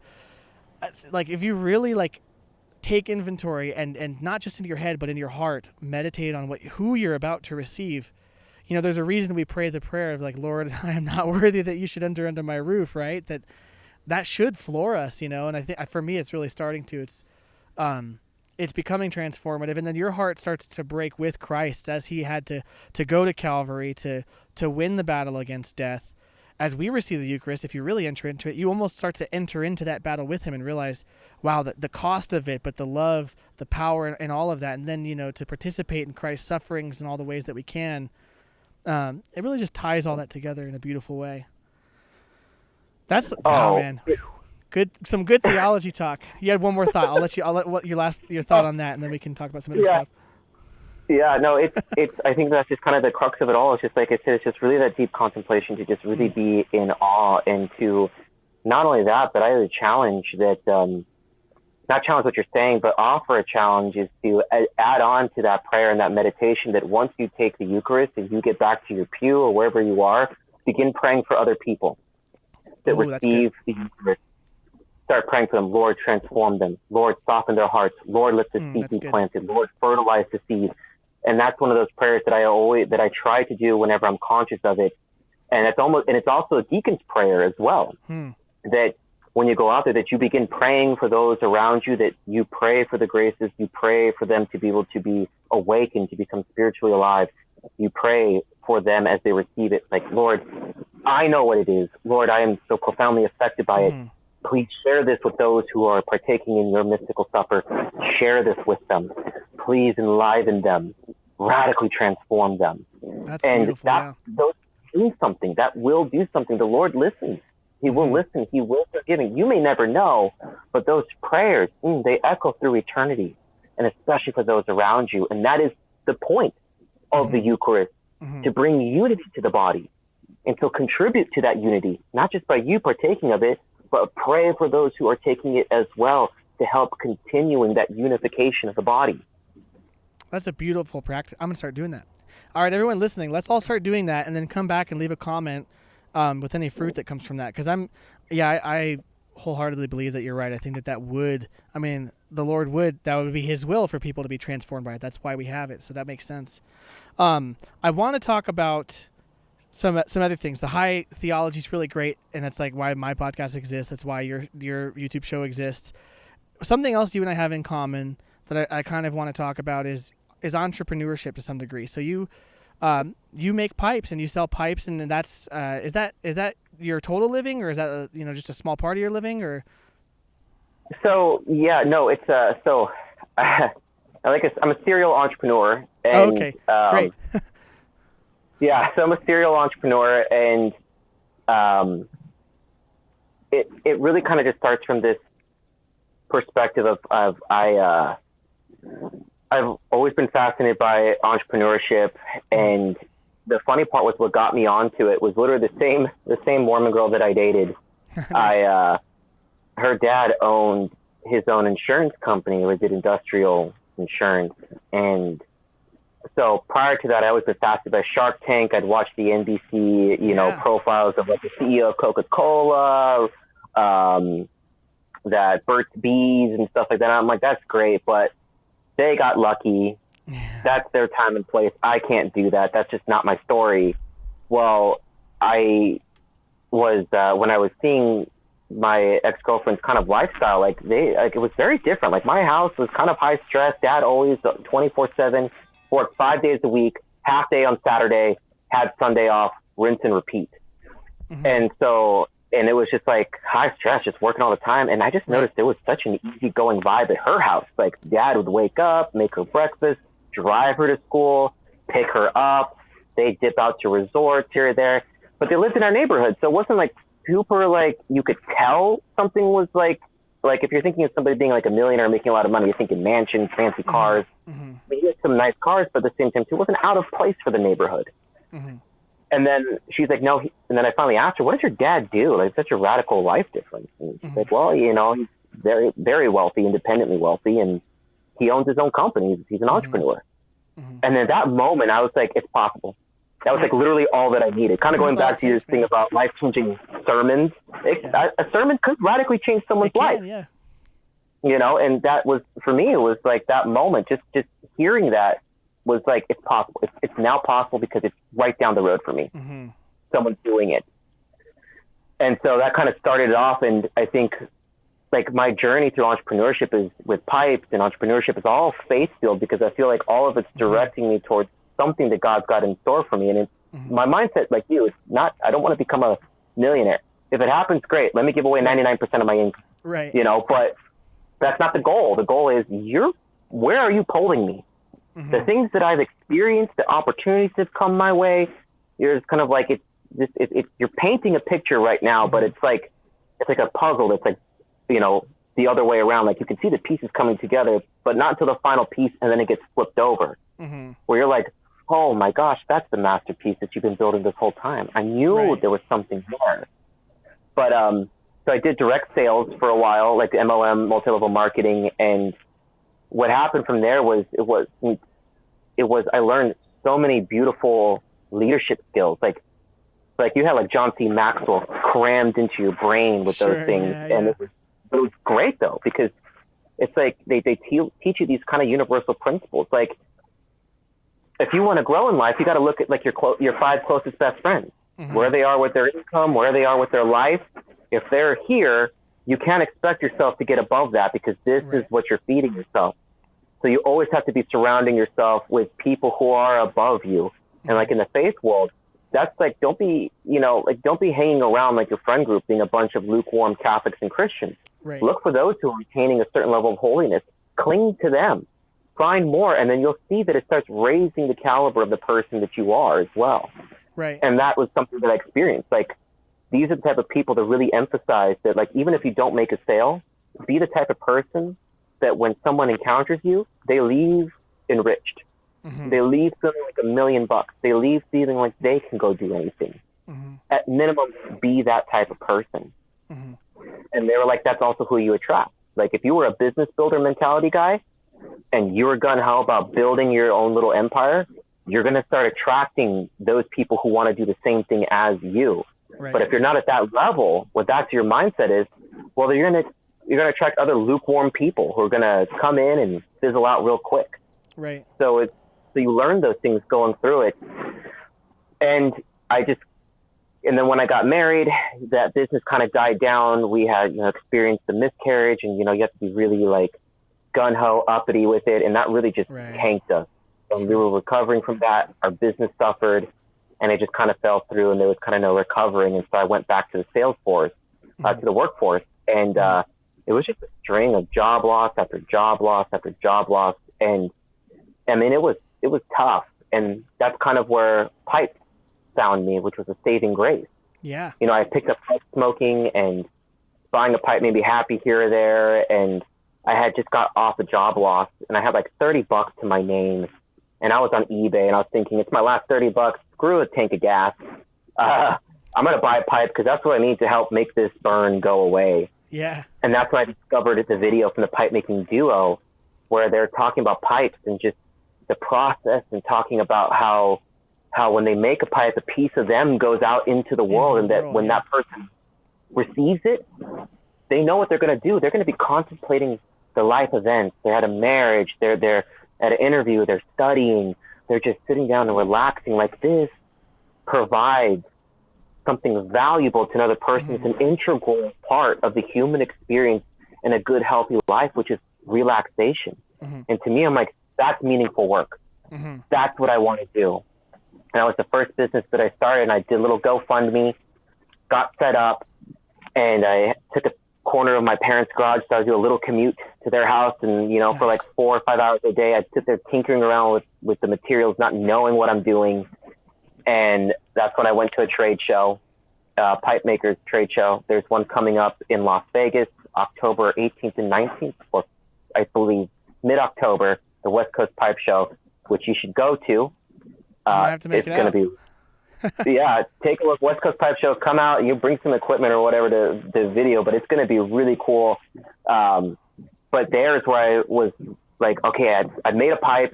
I actually took me forever to make it, and I wasn't even done with it, so I was like crying, like, because I got to go catch a plane. I'm like, I don't even have a pipe to bring to sell, and I psych myself out and be like, don't worry though. These artists that you admire, they're going to look at it and be like, Kadesh, you're God's gift to pipe making. That's how delusional I was, because I had no frame of reference. I'd only seen pictures online, and I've never actually held a high-grade pipe, so I didn't know what goes into them. I go to the show, and I start asking these guys who've been in the game for like a decade plus, 2 decades, to look at my pipe, and all of them were just kind of like, oh. And I was like, whoa, this is not going the way that I thought it would. And then I went to the tables to go look at the pipe, and then I understood. Yeah, it's a different level. I got to pick it up, and I was like, whoa, I get it now. I am so far off the mark. It's not even funny. But then that also, as a pipe maker, there's no real pipe school. You can go to art school and maybe apply some principles here and there, but it's a very specific medium, a very specific aesthetic and style, and a different way of going about crafting a pipe. And so the life and blood of a pipe maker who's starting out is going to be getting an apprenticeship. And so while I was there, I was going through these makers that I admire, trying to get someone to say, yes, you can come to my place and I'll teach you. And I found one teacher. He was very new as well, but he had gone to a couple of pipe making seminars with some really high-end guys. He had done like a quasi pipe making school with another high-end pipe maker. And so he said, you can come to my place in February, and I'll teach you the basics. I'll teach you what I know. I'll teach you just the fundamentals, so you have something to build off of. That same show, I found another guy that I really admire, and he looked at the pipe too, and he said, honestly, I can't take you on as a student just because anything I'm going to teach you is just going to be really above your head. That's not me trying to be rude. That's just a fact. So I need you to come back to me in 9 months. Show me what you've worked on in 9 months. And if I see an improvement and you still need help, then I'll be more willing to consider it. So I went to the first mentor, learned the basics, started working really hard. Then that summer, I emailed the guy, sent him photos, and said, I still need help. And he goes, the work's a lot better. I see you're serious about it, and I know I'm not going to waste my time taking time away from me making pipes to teach you. And then that was just kind of the snowball effect. And every year after that, for about 5 years, every year I was visiting a new pipe maker to get some skill sets. And even now, like I'm considered a professional pipe maker. I'm considered a high grade maker, but I'm still always looking for opportunities to advance skills. And so when I go, they're not really apprenticeships anymore, but they're collaborative environments, right? I'm going there to kind of absorb some new information. Maybe the person I'm with, I might collaborate on a pipe with them.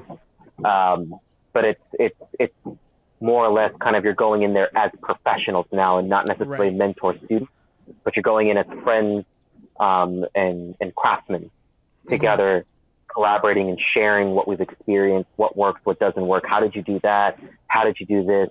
What was your thought behind that? It's more like that, a more matured relationship now. And so that's kind of like the pipe making journey for me. And I said I've been doing it for about 10 years now. And it's kind of the birth of Catholic Pipes in the YouTube channel, where the pipe making has actually become such a beautiful ministry tool, because it really calls out to men of any age. They're like, pipes, that's so cool. It's like, well, come down to the shop. And then we sit down, I teach them how to smoke a pipe. And then we get to the brass tacks. How's your faith life looking? Right. You know, this is where we have open conversations. This is where we talk about the faith. This is where I try to embody that of someone comes to meet you and then you leave them in a better state than you found them. But it's not just hopes and dreams of the business like it was in MLM. Here, it's the hope of the gospel, the hope of Jesus Christ. You're living with something so much more profound and valuable. And Catholic Pipes, my YouTube channel, is really just kind of like trying to bring those conversations from the basement, bringing them to a larger audience, kind of inviting people into the shop to get catechized. Let's talk about some basics. Let's talk about some basic scripture, some basics of the faith, really focusing in on the logicality of it, of like, this is why it makes sense. That premise of just enough evidence to have the leap of faith. Right. That's kind of the premise when it comes to the apologetics that I do. That's the premise, is showing you that there's enough evidence. And for Protestant brothers and sisters who listen, the big point is, hey, you think that the Eucharist is some sort of demonic sun god, you know, whatever it may be. Yeah. Let me show you the biblical premise for this, so that way at least you can say, I don't agree with your interpretation, rather than this being some sort of cut whole cloth lie from Satan. At least now you can at least look at it and be like, okay, I see where they're coming from it. I don't disagree. Maybe their interpretation is wrong, but at least I now can at least get rid of the notion that it's something satanic, because now I see the logical and biblical basis for it. But that's where the faith takes over. The faith accepts that that is what it is, but now a seed is planted. It's reasonable. Right. That's amazing. Yeah, I love just hearing about your journey. There's similar things that I can connect to as well. I definitely didn't see myself. So we do video production. I originally wanted to make movies in Hollywood, like as a kid. That was the dream. I'm really glad I don't do that. There's, that's a whole big world that's just very complicated, and there's a lot of difficulties in that. But I still get to kind of do what the original dream was, but in a way that's, like you said, there's something about entrepreneurship that as a person trying to live as a good Catholic and just as a good human and a good father, it does create an allowance for things that you wouldn't have otherwise. Like you mentioned, I can start my schedule whenever I want to. I mean, obviously there are certain things that end up being scheduled and they're firm because they're agreements you make with people. But in terms of, starting your day maybe a little later and having family breakfast time, or, taking a Friday off to go on a vacation, there's no one that you are held accountable to in the same way as an entrepreneur, which is really, really beautiful. But what you mentioned about when you start to collaborate with other people in your industry or people that are your customers, you create connections in this way that are so much more human, I think, as an entrepreneur, as a business owner, because you realize exactly what you said, that what you do can bring value to someone's life, which ultimately creates that relationship that becomes transactional, with they're paying you money for the thing that builds value. But it's so much more than that. Like, you build friendships, you build real connections with the people that you meet in your business, whether it's peers in your industry or people that are your customers, or people that you're connecting with for various reasons. And I think there can be a view of like, oh, well, business is this thing that you keep separate. But one thing that's done me well is to integrate the principles of the faith, especially Catholic social teaching, and how I treat people into my business. And then it just so happens that it usually makes your business run better, and it's more profitable. But that's not the goal. Even the goal is, if the fruit of my labors, the work of my hands, can benefit my customers, benefit other people in the same field of work, benefit people, even just, not even related to that. Like we get it a lot where we film like testimonial videos. And so it's always funny to see that, like, my customer paid me to make this video, but the person we're filming gets a benefit from it as well. There's just all these ways that you realize that the things that we do, just the labor of our hands and our expertise can benefit people in so many ways, and it just forms this more human community. That's such a powerful thing. I'm like my friends are probably annoyed by me. I encourage everyone that I know, like, oh, you should start a business. You should be an entrepreneur, because I think it's just it's a more equitable life. Like when you have a business that works, that can help pay for things. You and I would love to hear your experiences with this. It seems like you get more negotiation power just over your own life, but with other people. Like being able to be in the room with people that are far superior to me, maybe in terms of talent making videos, or far superior to me in terms of income or importance in our city, like with clients of mine. But we get to come together as equals and collaborate and build stuff. And yeah, it's been a really cool journey. So I always love when I see people that are entrepreneurs, especially Catholic entrepreneurs.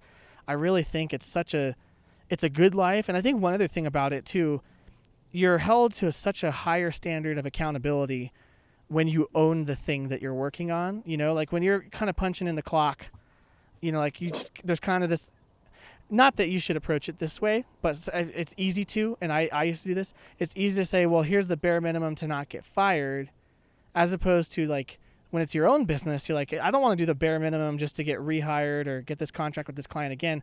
I want to blow them out of the water, make it more valuable, make it better. I want to improve my skills, improve my relationship with them. So there's almost this like, it just makes you a better person, I think, in a way. For me, it's been a really spiritual thing. It's also been something that I've had to learn surrender in a lot of ways that I didn't have to in like traditional employment, because it's, it's not input output with time. Like sometimes you spend 20 hours on a thing and it pays a little bit. Sometimes you spend 5 hours on a thing, it pays a lot, or however it works out. So it's not always input output with your time. So there's this level of surrender that I've had to learn as an entrepreneur that's very different than what I had as just clocking in, clocking out. But yeah, I'd love to hear your thoughts on that. You mentioned that your business life has been faith-filled in a lot of ways. What ways have you seen that the principles of your Catholic faith have helped you found and run a smooth business? What's the crossover like in terms of principles of how you treat people and things like that? I'd love to hear some of your thoughts on that. Yeah, no, I think that the entrepreneurship is definitely like, it's one of those things where I think that I even look at it kind of, I almost feel like it is almost very Christian to some extent to be an entrepreneur, because it's really kind of tilling the earth with your own hands, kind of the curse of Adam, but like almost like on a positive swing. Right. You kind of take your own like home economics to some extent, where you're like, no, for me, it's important to be an entrepreneur because I get to be there with my family and I get to be there to guide my children at pivotal moments in their life. And I think that that's so important. And even when I look at clients, when I treat them, you learn a lot about yourself too. Like you learn about some of the faults. Like I've in the past, I've had, as I was learning the pipe business, there was some business dealings that went bad because I didn't realize how serious it was. For me, like over promising and under delivering, because you just wanted people to think highly, be like, he's going to do all this stuff for me, and not realizing, oh my gosh, I just cashed a check with my mouth and my bank account can't. You know what I mean? And then you end up getting into some trouble, like where now you've got to go ahead and end up doing something to make recompense, and then it just can tarnish your reputation. So yeah, you learn a lot about like this idea of like being able to properly value what you're giving, properly value your skill sets, knowing how to properly promise, how to deliver. And it builds up that trustworthiness and really kind of becoming a man of your word. Like you really start learning what that means and how valuable that is. And then treating your clients. Yeah, absolutely. Like looking at everybody and realizing that almost every opportunity is an opportunity for evangelization. So like when you're going to meet with a client, it's like putting your best foot forward, not just professionally, but as a human, that you exude your Christian values, how you talk, how you joke, what you say, how you say it, all those things is going to be an open door to evangelization to whoever it is that you come across. You look at that famous saying, preach the gospel at all times, and if necessary, use words. I mean, as an entrepreneur, especially when you're dealing with clients, that's you. You're in the field. Right. You're out there trying to deliver. And I'm the same way like you, I always encourage my friends to try to start a business too. But I also realize that there's still such a mystery and lore to entrepreneurship. because I think that we live in such a systematized world that's so 9 to 5 driven that the concept of like wait. I don't have to clock in per se. Like people can just give me money for what I can do. Yeah. Well, how do you do that? And you're almost kind of like it's obviously not as easy as I thought. Yeah, you're like, you just got to do it. What does that mean? You're like, I don't know how to explain it to you. Like, it's just like, you just do it. Yeah. Like, you just don't be scared. You just do it. Just get your first dollar. Though. It is a trip. Yeah. I mean, like, so just today, so like, I mean, effectively this Monday for me, we're filming this on a Monday.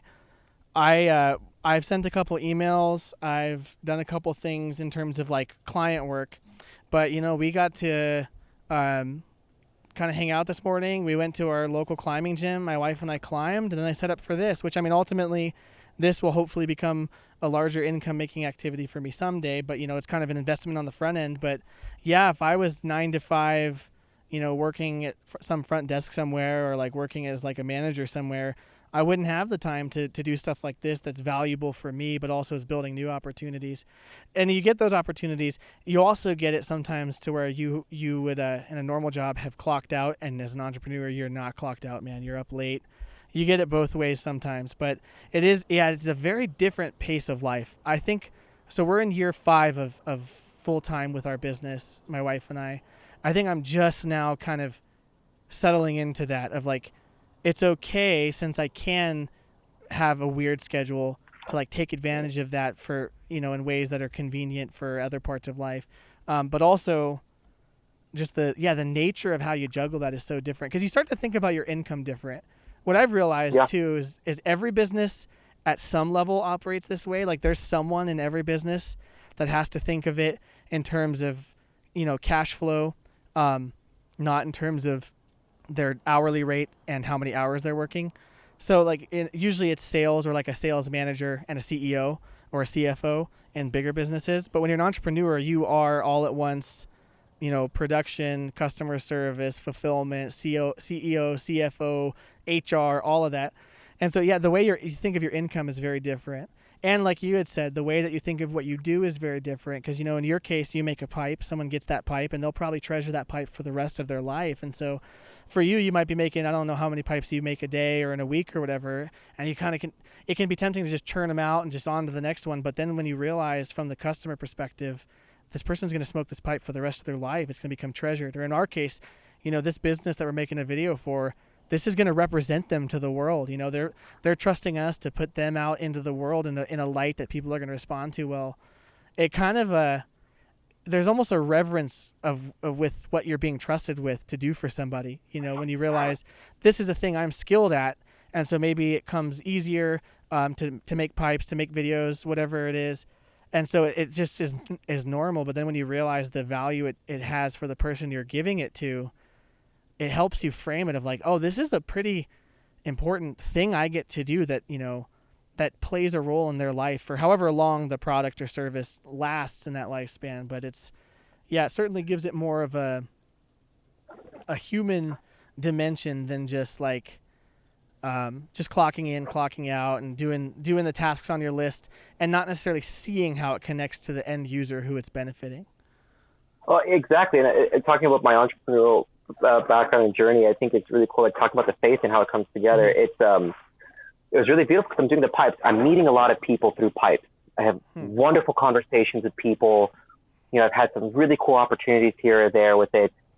But like I said, the ministry aspect, you know, you kind of get a reputation. So like at my former church, you know, I'd be like, oh, you know, like Kadesh does youth ministry. They already had like kind of like a name of like being the guy who's on fire for the faith. Oh, he makes pipes. So I'd always get men coming in who'd want to have a drink or have a smoke. And I met a good friend of mine who's now become like my business partner, Frank. His name's Frank, and I love the guy. And our conversation came over. First started with him groaning about the Novus Ordo and the lack of reverence. And then I had got done doing my liturgy course with my grad program. So we were sitting there, we got to talk about it, get more on point. And then our just kind of relationship are growing more. We kept on meeting each other and talking about the faith. And then I said, like, and he's an amazing videographer and photographer. His stuff is on Instagram, Catholic Lens, Cool. like a lens for a camera, Catholic Lens, and his thing is like, I love to capture things that are Catholic on camera, and that's when I was like, I'll have to let's connect start with him. like, That sounds awesome. oh yeah, he's amazing, and I was like, you do video and you do photos, and you're an introvert. Mm-hmm. I'm an extrovert, and I can talk forever about the faith. Why don't we put two and two together? And since Catholic Pipes was our brainchild, we talked about it for a little bit. Yeah. That And makes then I sense because said, when I saw your videos, yeah. I was like, there's some production quality there. Just the way it's lit and filmed and your little intro stuff. I was like, okay, that's really well lit because a lot of people, when they start their Catholic channel, it's a webcam and their AirPods or whatever, which is great. It's a great place to start. But you came out swinging with some really good lighting and good. So that makes sense. I had kind of wondered about that, actually. That makes sense. Oh yeah, no, I couldn't do it without him, and it was really fun because as we're doing this, it was that entrepreneurial takeover because he was also talking about like, I just want to do this, I just want to do this like full time, this or that. Mm-hmm. But I was like, you know what? Leaving people better than you found them. You're coming with me on this journey. Yeah, I'm going to make awesome. it happen for you, and we're going to scratch each other's backs. You're going to help me get the word out of ministry and the gospel, Mm-hmm. and I'm going to help you do this full time. Nice. And so our first big thing was we actually flew out to Steubenville, Ohio, and I took him with me, and we went to Chesterton Cigars. Matt Frad and like four other investors own it, his cigar Mm-hmm. lounge. So we gave a talk on handmade pipes there, and then we went to the Steubenville workshop, and I taught a pipe making class. Oh, great! Yeah. Yeah, and then he was there to kind of document the whole thing, take photos, and when we came back, we were realizing kind of like he said, cash flow. We're like, okay, you work full time, Frank, at a grocery store, but I need more of you so we can get more content and be more available. Mm-hmm. So I was like, all right, what else can we do right now that can play off what we're doing? And so we're in the midst of starting our own production company. Beautiful, man. Well, hey, Locally. I'm happy to chat anytime about that because that's what we do. So. And yeah, and it's what we were focusing on. I was like, well, what do we have to offer? Because we don't really, we both have really good artistic eyes from the pipe making, aesthetic, proportion, design, and then from him and his focus in on photography and videography. I was like, how do we complement this? And one of the, like I said, serial entrepreneur, seasonally during the summertime here in Washington, I run a taco stand. Oh, So I pop up at tap houses. And one of the tap houses, I became good friends with the owner. And I was really excited about the video that Frank had made. And I was like, take a look at this intro that he made and these photos. It's real. And it's like, that's so cool. And then it just dawned on me. I said, you know what?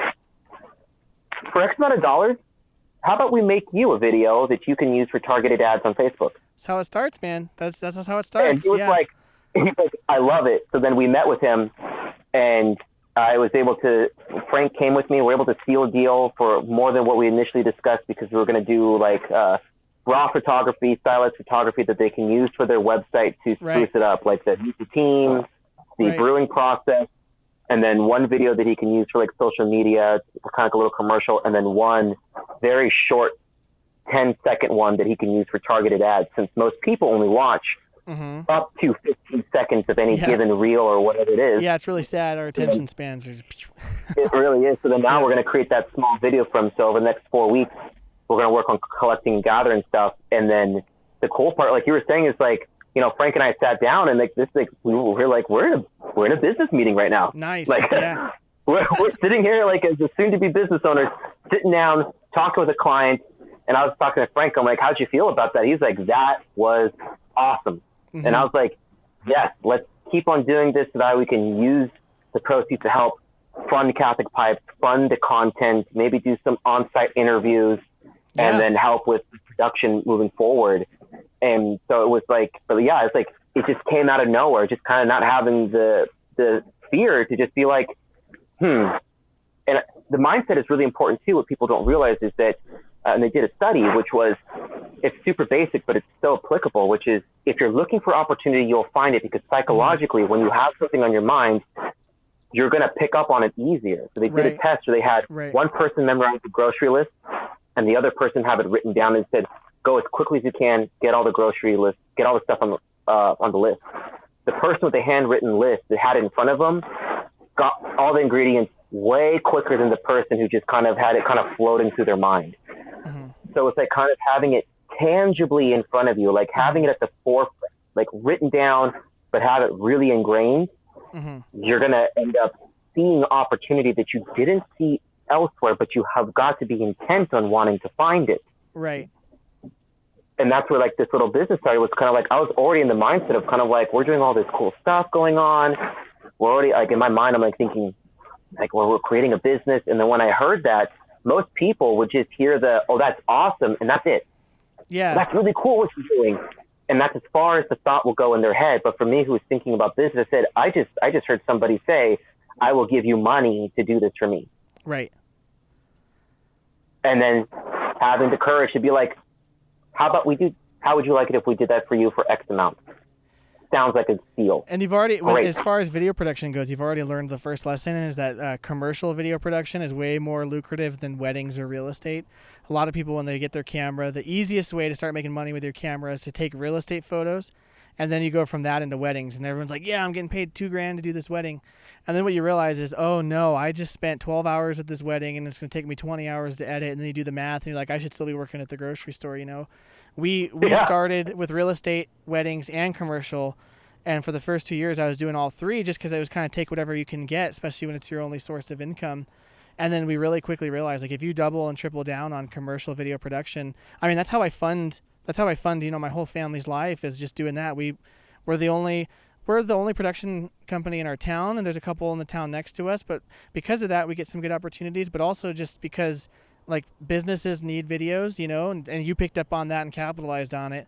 Businesses need content in the same way that, you know, someone that wants to make a podcast needs content. And if you have a camera and you have creativity, that's really all it takes to get that started. And that's definitely, it's better money, but it's also, you get recurring customers, which is always good. And then it also gives you better time to do your personal projects like the podcast, you know, like that's funny because that's exactly how I run Drew the Catholic, is I just have all this equipment that I've funded through my business. We own it. We make money off of it, you know, every other day of the week. And then it's like, well, it's just sitting in the basement. Let's just put up a backdrop, turn a camera on and hit record. And, you know, same thing. You've got a theology degree. I had one as well because I wanted to be a Protestant pastor when I was Protestant. So it's like, I can talk about this. And that's, if you have a skill, and a creative eye and a camera, you can turn it into content with pretty much anything. Or if you want content making to be your business, if you have a creative eye and a camera and you can listen to somebody tell you what their skill is, you can think through how to film it pretty quickly, you know? Yeah. It's a cool business, man. You guys will have a lot of fun with it. It's a really fun business. Because it's inherently creative. Cool. Yeah. It's inherently creative, and like just even some of the problem solving that we did just in that first meeting of kind of like, oh, my problem is, like, one of them was kind of like, the problem is I don't have, like, an actual product because we're not canning yet. Right. And it's kind of like, great, well, then your product's your brick and mortar then. So we're going to go ahead and focus on brick and mortar to get people in here. And you want the cider, like this cider that's a really cool color, this or that. Oh, like, how do I photograph this? And I'm like, and in my head, I'm thinking, no, you're not going to photograph this. We're going to do an ASMR pour video, and then you're going to swing that on the counter with your label facing forward, and that's how you sell that. You know, and the client's like, oh my gosh, that's amazing. And it's kind of like, that's very TikTok ready right there. ASMR pour, that's perfect, man. That's so good. Yeah, that's brilliant. That's good stuff. Yeah, stuff like that's really fun too. I love filming like food and beer commercials. It's a lot of fun. You'll get to your boring stuff. You'll get to your talking head interviews and stuff. And if you learn how to write an interview, like film an interview and record an interview, it's not hard to do, but those are bread and butter. They're not as creative or fun, but like corporate stuff, they need really good looking interview content all the time. And that becomes like a staple. And then you can always find ways to make it creative, but then you always get the creative projects that are way more fun. It's just, every business is that way, right? Like you probably have pipe commissions that you get that you're like, that's like the most straightforward pipe. I'm sick of that shape and, you know, that accent piece or whatever. But then you get the really creative ones that you're like, I don't know how I'm going to do that, but I can't wait to figure it out. Exactly. So, it's fun. Exactly. That's the big thing too. It's like, that's what I love. It's just an adventure, and it's an adventure. And I think that tying this back into faith a little bit, Dr. Jordan Peterson had an interview with Bishop Barron, and he said something that I thought was so profound, and really was kind of like, he was kind of harping on Bishop Barron, kind of like letting him know, you Catholics are failing because you seriously don't realize what you have. You're not pitching Christianity to people as one of the greatest adventures. Right. Yes. This is how I pitch it, dude. This is how I pitch it to people. The adventure of your life is waiting for you. And yeah, that's he's spot on with that. That's so funny. Because that's how I've thought of it, is like when Jesus calls the disciples, he's like, you can just fish for the rest of your life, or you can come follow me. And it's like, okay, he didn't tell us all the terms and conditions there, but like I kind of want to figure out where it's going to go, you know? Yep. That's brilliant. Exactly. You want to figure it out. And that's the thing too, like this whole life that I had, it's had its trials and tribulations, ups and downs, but I'm like, I'm the man that I am of what I've experienced, the pain that I'm suffering, and I'm grateful for it. I'm absolutely grateful for it. And it taught me to have faith for when the next up or down comes. I'm more steadfast to handle it a lot better than I did 10 years ago. Right. You know, and sharing that as a testimony to other people that like, no, the Lord will have you. I've been through it. And he will have you, but you gotta have faith, because not only do you have faith to get through it, but he's gonna drag you along on a roller coaster that at the end of it, you're gonna be clapping, saying, let's do it again. Let's do it again. Exactly. You know? Exactly. Absolutely. Awesome, man. Cool. Yeah, that's good stuff, because it is one of those things, like you said, people when they're not in an entrepreneurial, especially like a faith-filled entrepreneurial journey, it's like hard to even know what that could look like.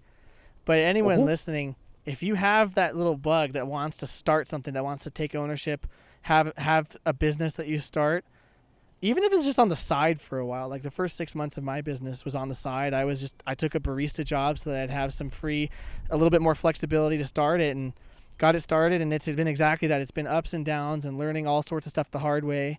But I think what it's a testament to is that, you know, God gave human beings this creative potential. We're made in his image, you know. In the fourth chapter of Genesis, you actually kind of see this, where like you're seeing all the sinful stuff people are doing with like Cain and all of his ancestors, or all of his his descendants.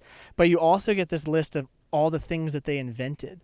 And it's almost like there's this like list of bad things that we can do and like potential tragedies that your life could be.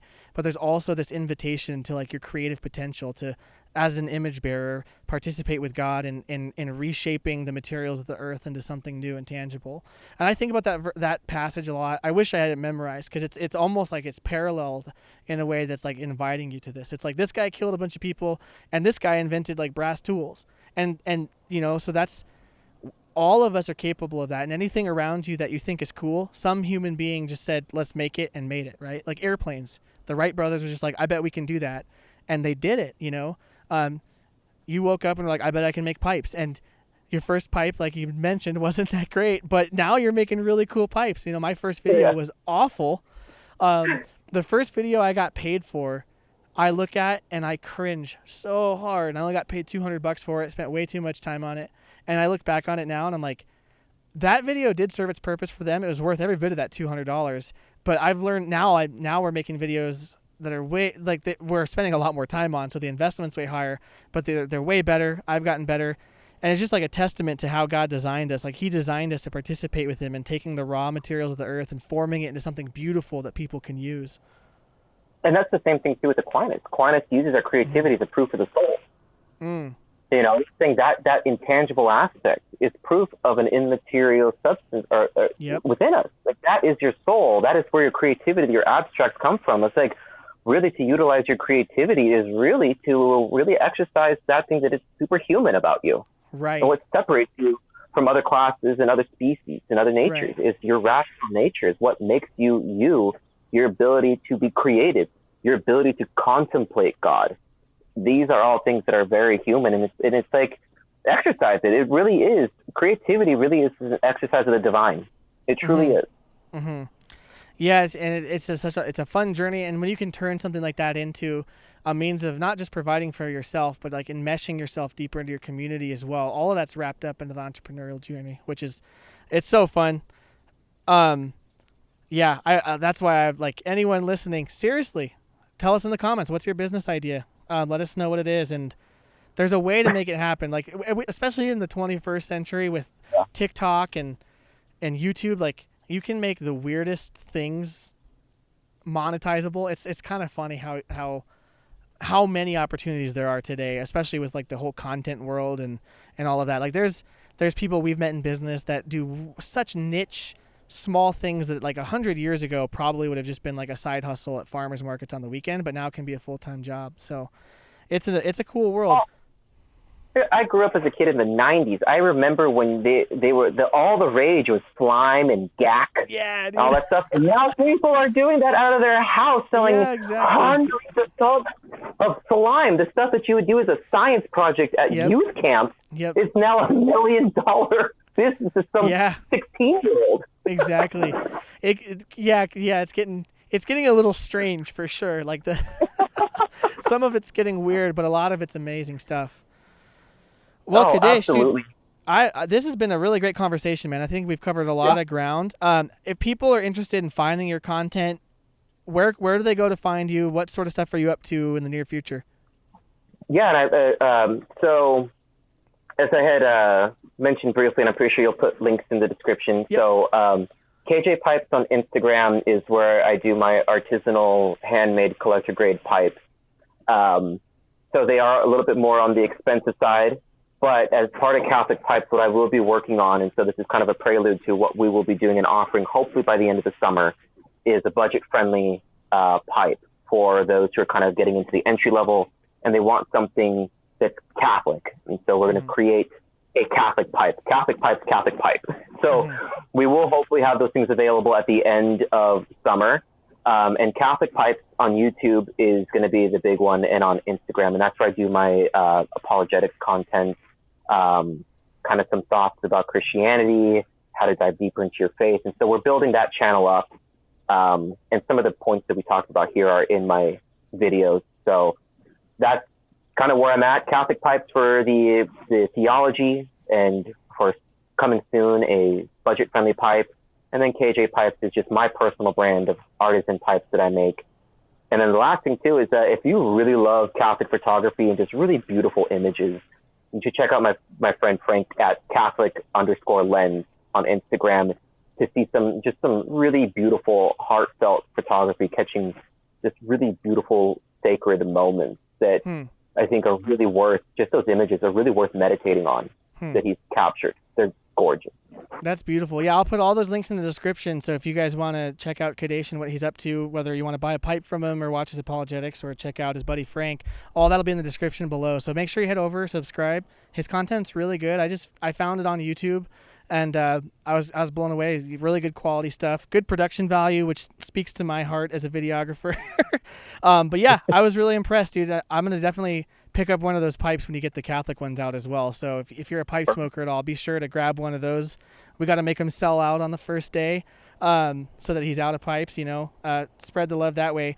And yeah, head over and subscribe to his channel. I mean, I think your channel is going to grow pretty fast. You're doing some good stuff over there. So, it was really cool to have you on, and I'm sure that we'll chat again soon as well. It seems like we have a lot of things in common that we could talk through with video and business and faith and stuff like that. I have to go to a Byzantine liturgy someday too. It's I can't believe I haven't at this point. It's kind of sad, so I'll have to make that happen as well.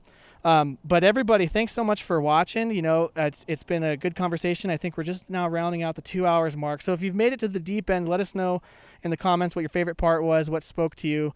And yeah, as always, if you like this video, just hit that like button, hit subscribe on YouTube, and on the podcast platform as well, wherever you're listening to us. And we'll see you next time on Drew the Catholic.